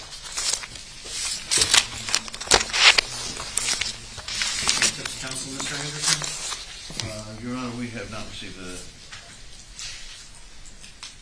Members of the jury, why don't we take a 5-minute break? Please do not discuss this case amongst yourselves throughout the investigation and receive no information. All rise. Jurors exit.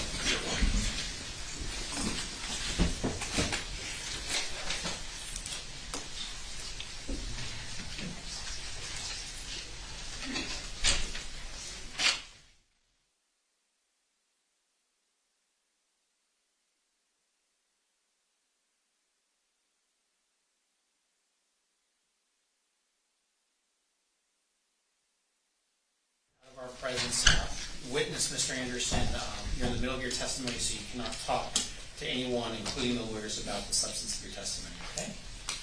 We'll take 5 minutes, and if you all can get the papers to each other, I appreciate it. Thank you.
be seated, everyone.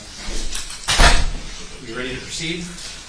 Yes, Your Honor, I would like to ask a clarifying question of the witness before I yield. I disagree. Do we need the witness, Mr. Anderson, to step out? I don't think so. Yes, I think so. Mr. Anderson, the witness, I need you to step out, please.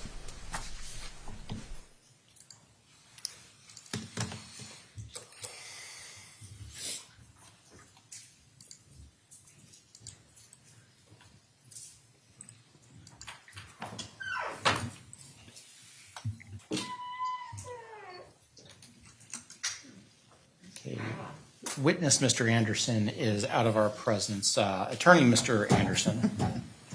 We still Or, haven't seen sorry, it was Mr. Shapiro that had the question. Yes, he has Yeah, a question. the performance reviews we have are from October 2014 to the end of October 2015 and the end of October 2015. The ones that he reviewed. The ones that he reviewed to the end of October 2016, and I was going to clarify that with him. Yeah, which means that the corrective action notice and the subsequent performance review was never produced to us for the relevant 2.5 months that Myra remained in that hospital.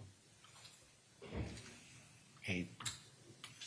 Do you have the performance review of the time that that Maya Kowalski was at the hospital? No, Your Honor.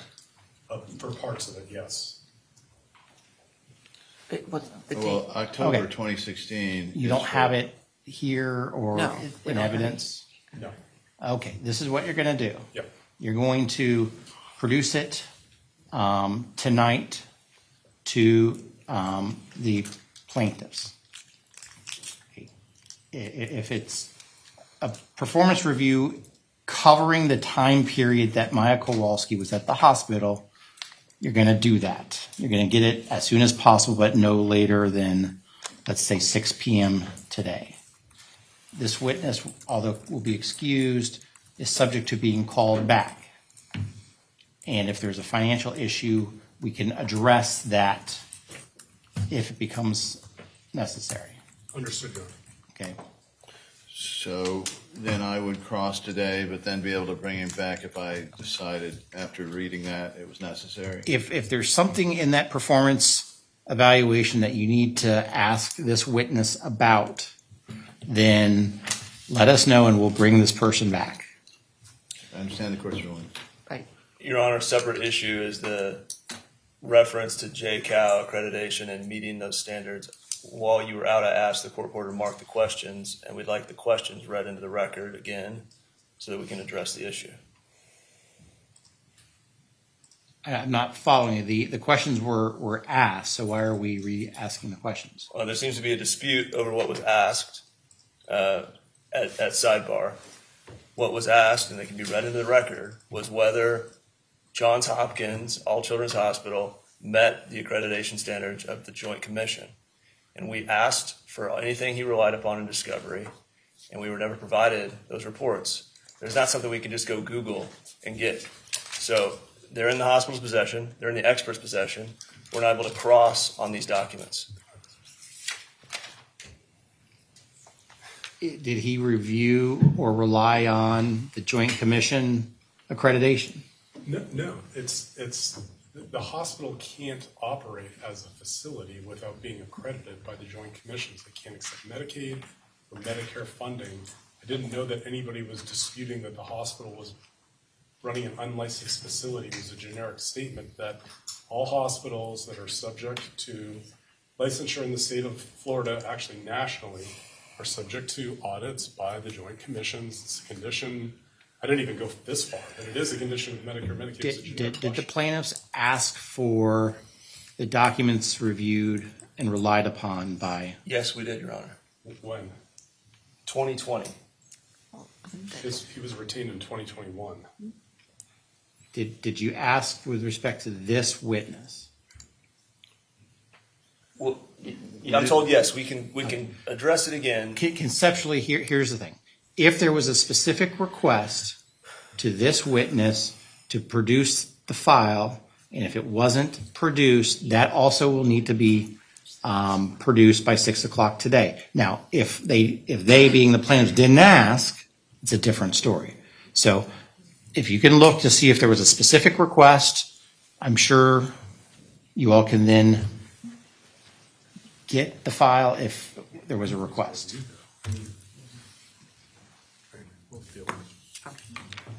Okay, I mean, I can have the request for production here, it's a 2020, June 10th, our RFP to Mark Anderson. And it asks for any and all documents and or materials referenced. So we asked for all materials from Mark Anderson. It has several others, but I'll stop there. Mr. Shapiro, why are you, okay, if they use a specific name in 2020, how was he retained in 2021? I may be off on the case. I read into the record everything he's relied on. He didn't. Okay, well, it sounds like that there was a specific request for the documents that this expert relied on. So from a discovery standpoint, you have until 6 p.m. today to get everything that this witness relied on to the plaintiffs. They have every single document that he relied on. I can read them into the court again, but I can re-email them to him. Thank you. Yeah, that's fine. Thank you. We can email them in the next 10 minutes. And again, this witness will remain, and if we need to call him back, we'll do that. So, but for now, are you ready to go? I know you don't have these documents, but you'll have them sometime today. We're ready as we can be. And just to be very clear, he was never sent joint accreditation documents. He didn't rely on joint accreditation documents, so I don't know that there's anything that they're going to expect to get other than what I read, the depositions of Dr. Curnow, deposition transcripts, 4th amended complaint, 8th amended complaint, the hospital records, Sally Smith's medical evaluation, children's Mr. policies. Shapiro, if the witness relied on documents, they need to go to the plaintiffs pursuant to the document request. That seems like a very fundamental issue. I totally agree. I'm just making the record for the court. They have every single document that he relied on. He didn't rely on joint commission. What you're reading is what you provided the witness, which is a little bit different than the document request. So I've said what I said, 6 p.m., if not before. Let's do that. Let's continue on knowing that the plaintiffs may be able to have another bite at the apple, so to speak. Let's go get witness Mr. Anderson. Let's bring in the jury.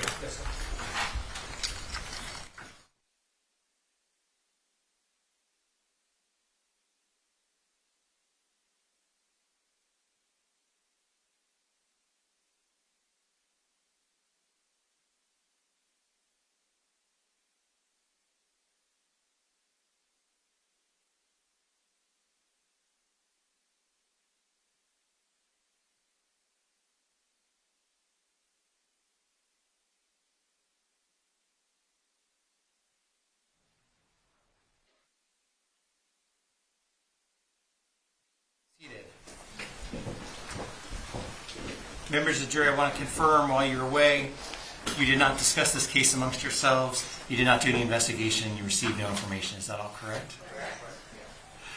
And has anyone approached you about this case? Has anyone seen any media coverage about this case? Mr. Anderson. Sorry. Attorney Mr. Anderson, you may now ask witness Mr. Anderson questions. Like Star Trek, Mr. Spock. Mr. Spock. Make it so. So, You got that, didn't you?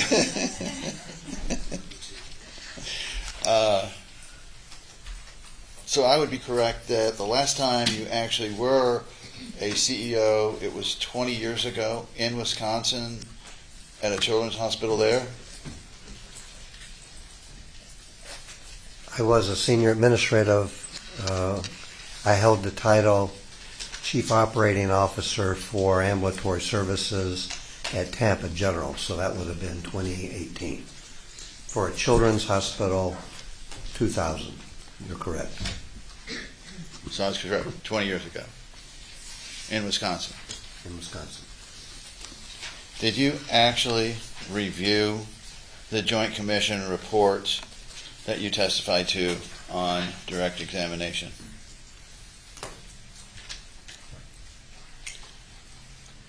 There were comments in the material that I was provided that referenced that, I believe.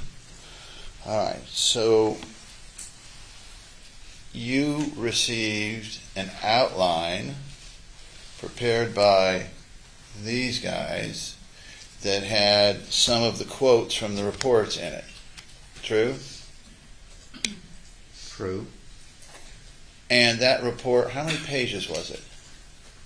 I mean, not the report, I mean the outline. How many pages was that outline? I'm not following which outline you're talking about. The very same outline you just testified contained comments from the Joint Commission reports. Well, what I was referencing there is I received Your Honor, how many approaching? thousands of pages of material before. I understand that.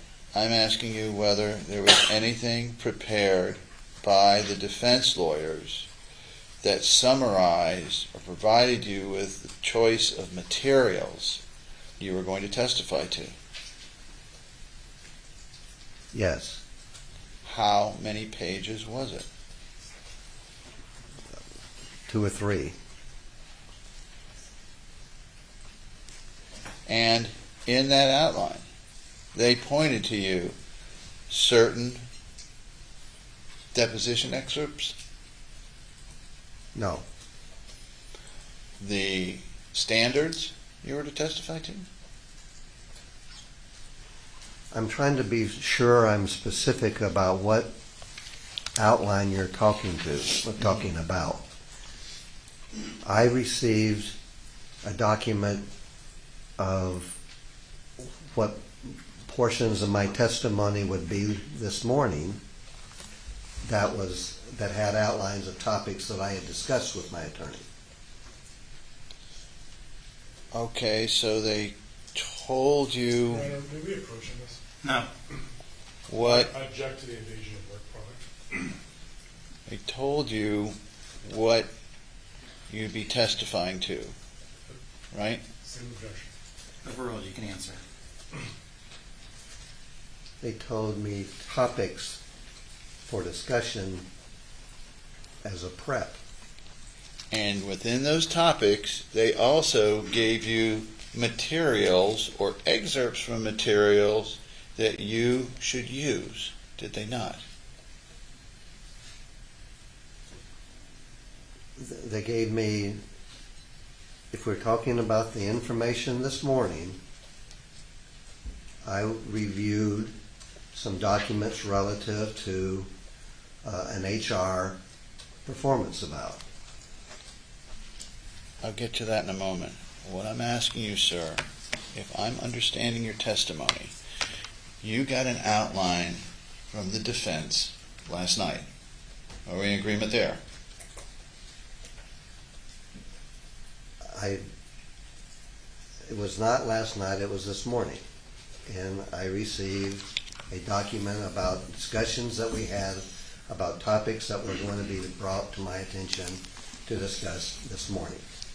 Okay, in that one, did they provide you with references for materials that would be useful in discussing that topic? No. Then how?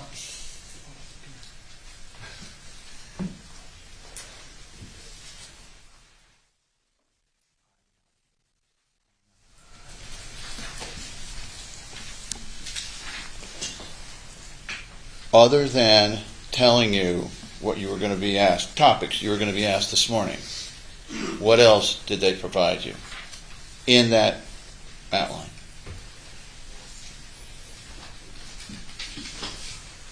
A listing of materials that I had previously looked at, and then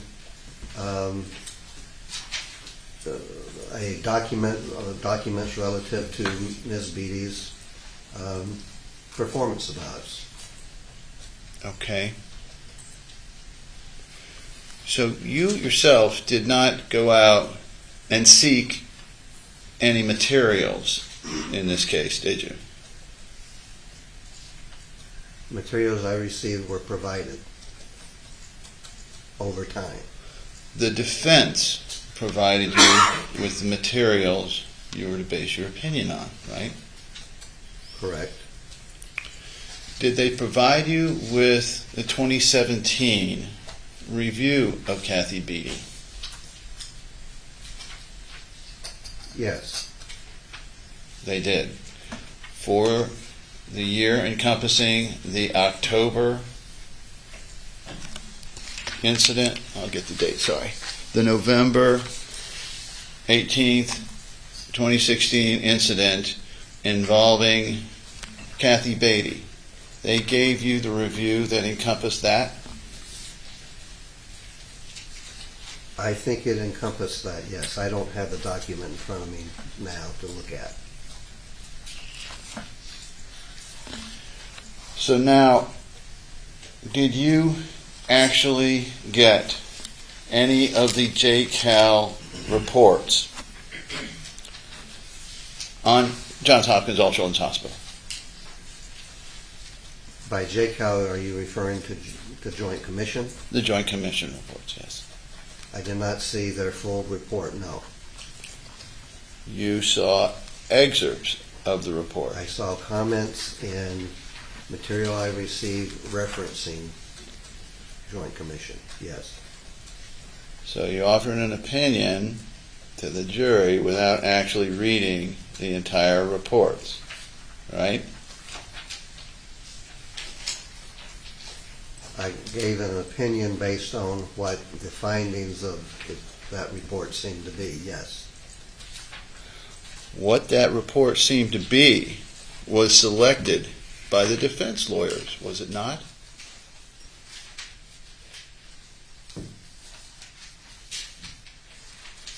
That was where the information came from.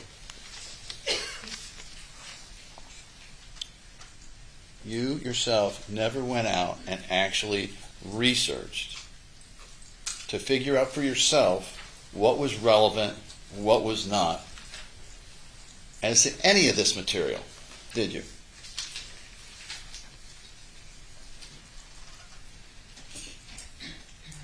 The information that I saw was provided by the attorney, but it had comments. It was medical record information and other types of information, depositions and the like. That's the material that I received. So you more or less are serving here as a mouthpiece for what they consider important, right?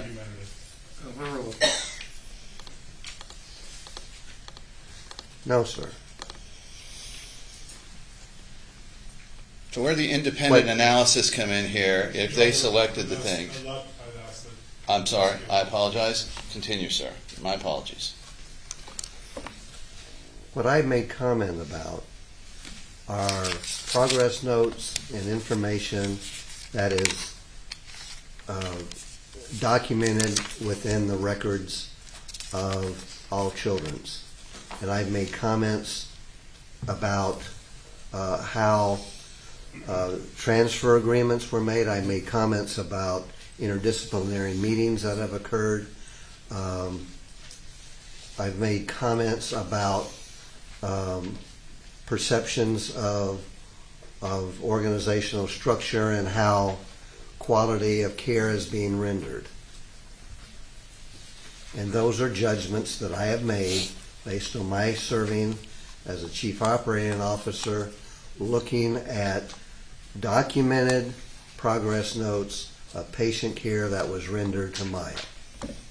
Okay.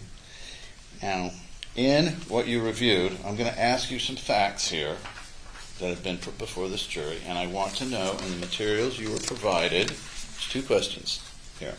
First question is, were you provided them? And second, did you review to see whether this information ever made it up to senior management, okay? First, so you understand the parameters. All right. First one is Kathy Beatty taking my client to a room, undressing her down to her sports bra and short shorts, and taking photographs of her without her parents' permission. Objection to mischaracterization of the evidence. Overall, you can answer. First, were you provided that? That information was detailed or was told in documents that I received, yes. All right. As to that one. And then, second question. Well, maybe there's three. Would you agree that that's a type of situation that should be reported high enough up in an organization so somebody can review it and decide whether action needs to be taken?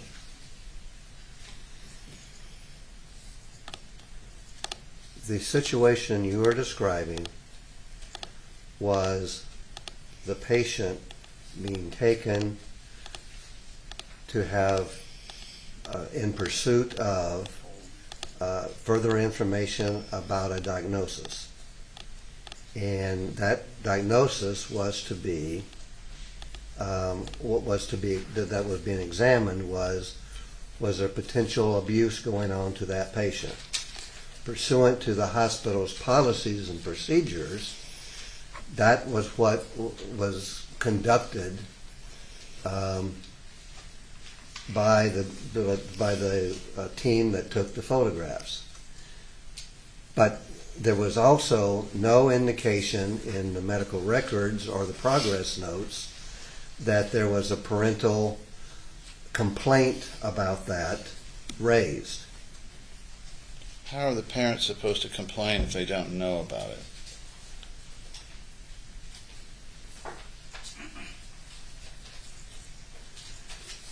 The policy that is It's all right. Just tell me now, would you agree that that's the type of information that should go far enough up the chain so that someone can decide whether this was action that needed to be corrected?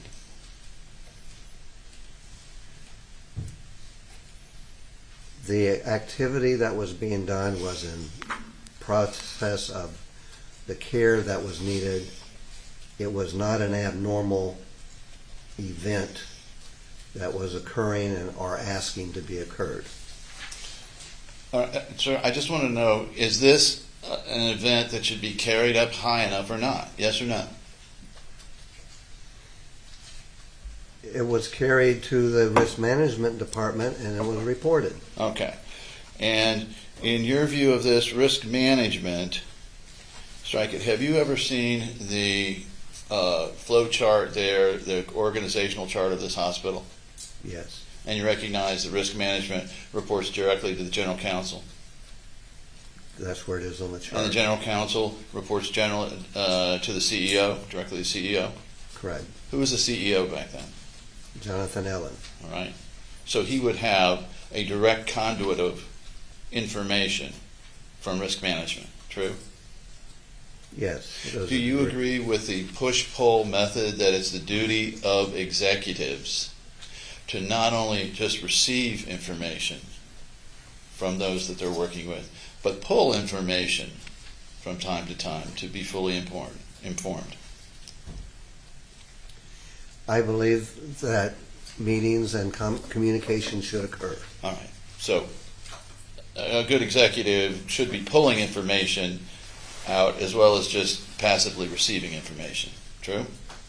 That's correct. Okay. But as they receive the information doesn't necessarily mean they're going to intervene in the situation.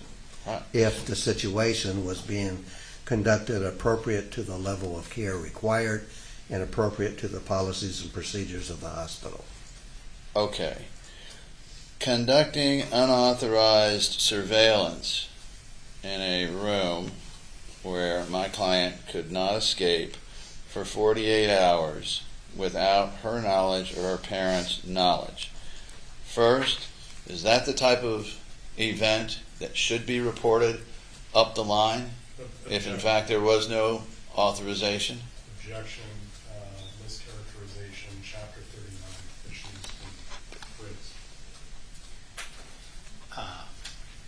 both be approached.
Attorney Mr. Anderson, why don't you ask your question? Is this the type of event, unauthorized, that should be reported up the chain? Excuse me, if unauthorized, it should be reported up the chain.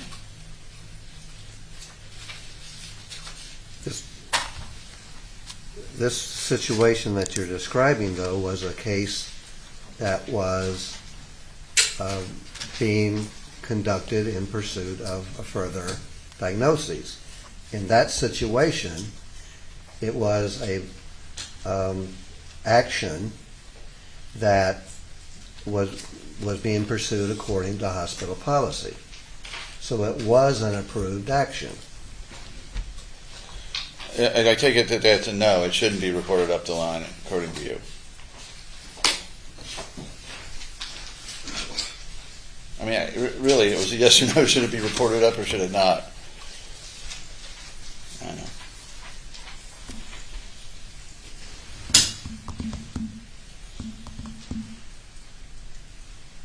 Yes or no, sir? Should it be reported up the line or should it not be reported up the line? I don't know whether it was reported up the line or not. What I'm trying to do is make a distinction that if it was in following a patient care diagnosis strategy and following the hospital policy, then it is an action that could have been taken. Was it reported up the line? Could have been. Okay. In fact, in this case, it was reported up the line, was it not? The risk management? I believe it was through a existing shelter order. Okay.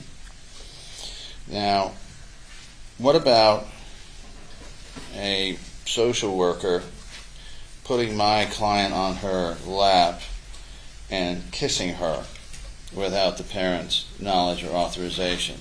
Objection. If that becomes known, should that be something that's reported up the line? Objection, mischaracterization.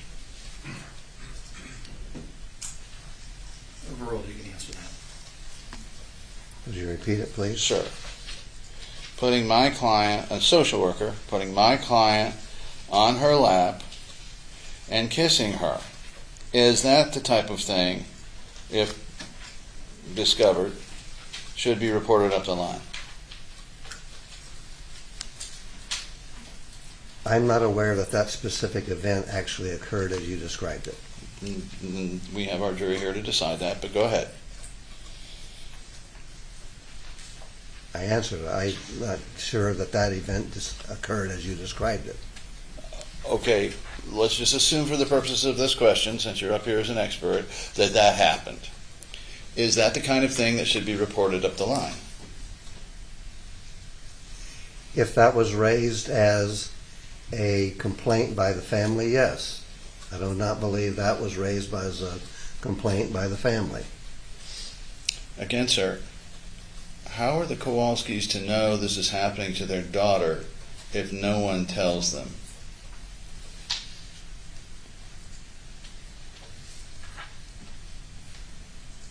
Again, sir, the information you're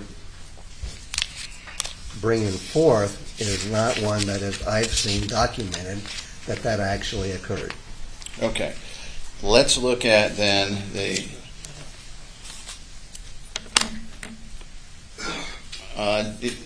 did you, in your review, note that Dr. Katzenstein was notified of concerns of Ms. Beatty about her behavior?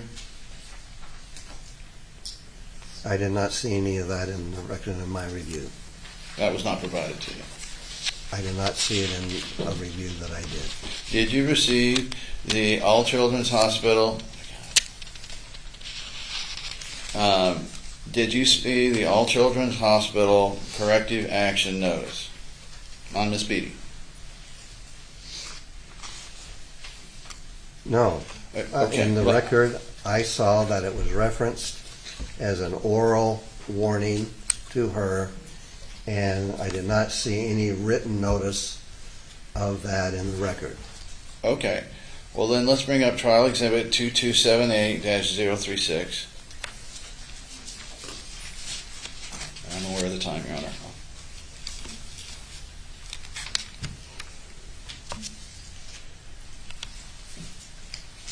And let the record reflect that this is the counseling date of November 18th, 2016, All Children's Health Notice Corrective Action. Have you ever seen this document?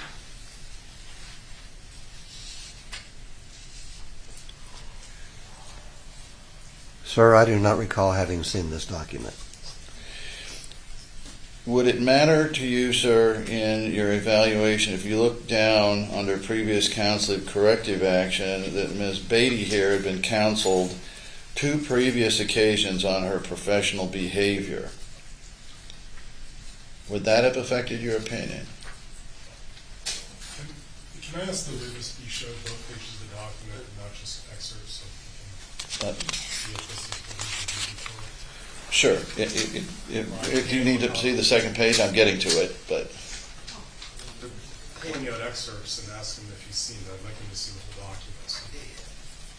Mr. Anderson conduct it the way he wishes to at this time. If the witness wants to see both pages, then absolutely, Your Honor. we can do that. And I'll get to it. But for right now, would it affect your opinion that on 2 prior occasions, Kathy Beatty had been counseled regarding professional behavior issues?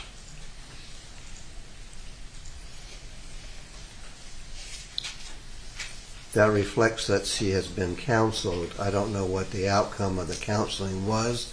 I don't know what it was for. The fact that someone brings something to her attention in a corrective way is the proper process. In the human resource records that I saw, I did not see reference to this activity. Let's go up to the specific misconduct. Mr. Anderson, I've got to be in a meeting in 6 minutes. So I just shall let be- you know. I shall be done in 2 minutes. Okay, Will that give you enough? go for it. All right, just a couple questions. Let's go up real quick under specific, state no specific misconduct. You see that there? Yes. And you see that the problem complaint of the specific conduct was Ms. Beatty saying, do you want to take this outside? You see that? Yes. Would that indicate to you that Ms. Beatty here, at least from what you're reading, is challenging a fellow worker to a fight?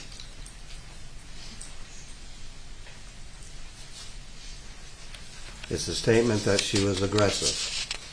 Well, usually when people say, you want to take this outside, it means they're challenging him to a fight, is it not? And I think this is what is being referred to as when she was issued an oral warning for that activity. Final question, sir. Is this the kind of person that should really be put on as the primary contact and controller of a 10-year-old little girl in Maya Kowalski's situation? Objection, argument.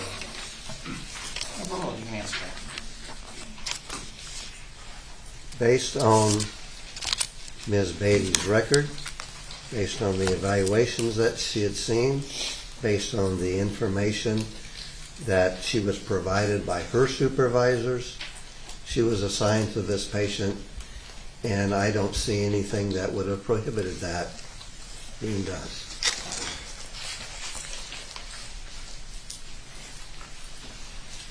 One minute, 30 seconds. Okay, members of the jury, this is one of those days that I actually have a meeting that I have to appear at. So we're going to take lunch. I'm going to ask that they be back at 1:30, ready to go. Do not discuss this case amongst yourselves. Do not do any investigation and receive no information. All rise. Jurors exit.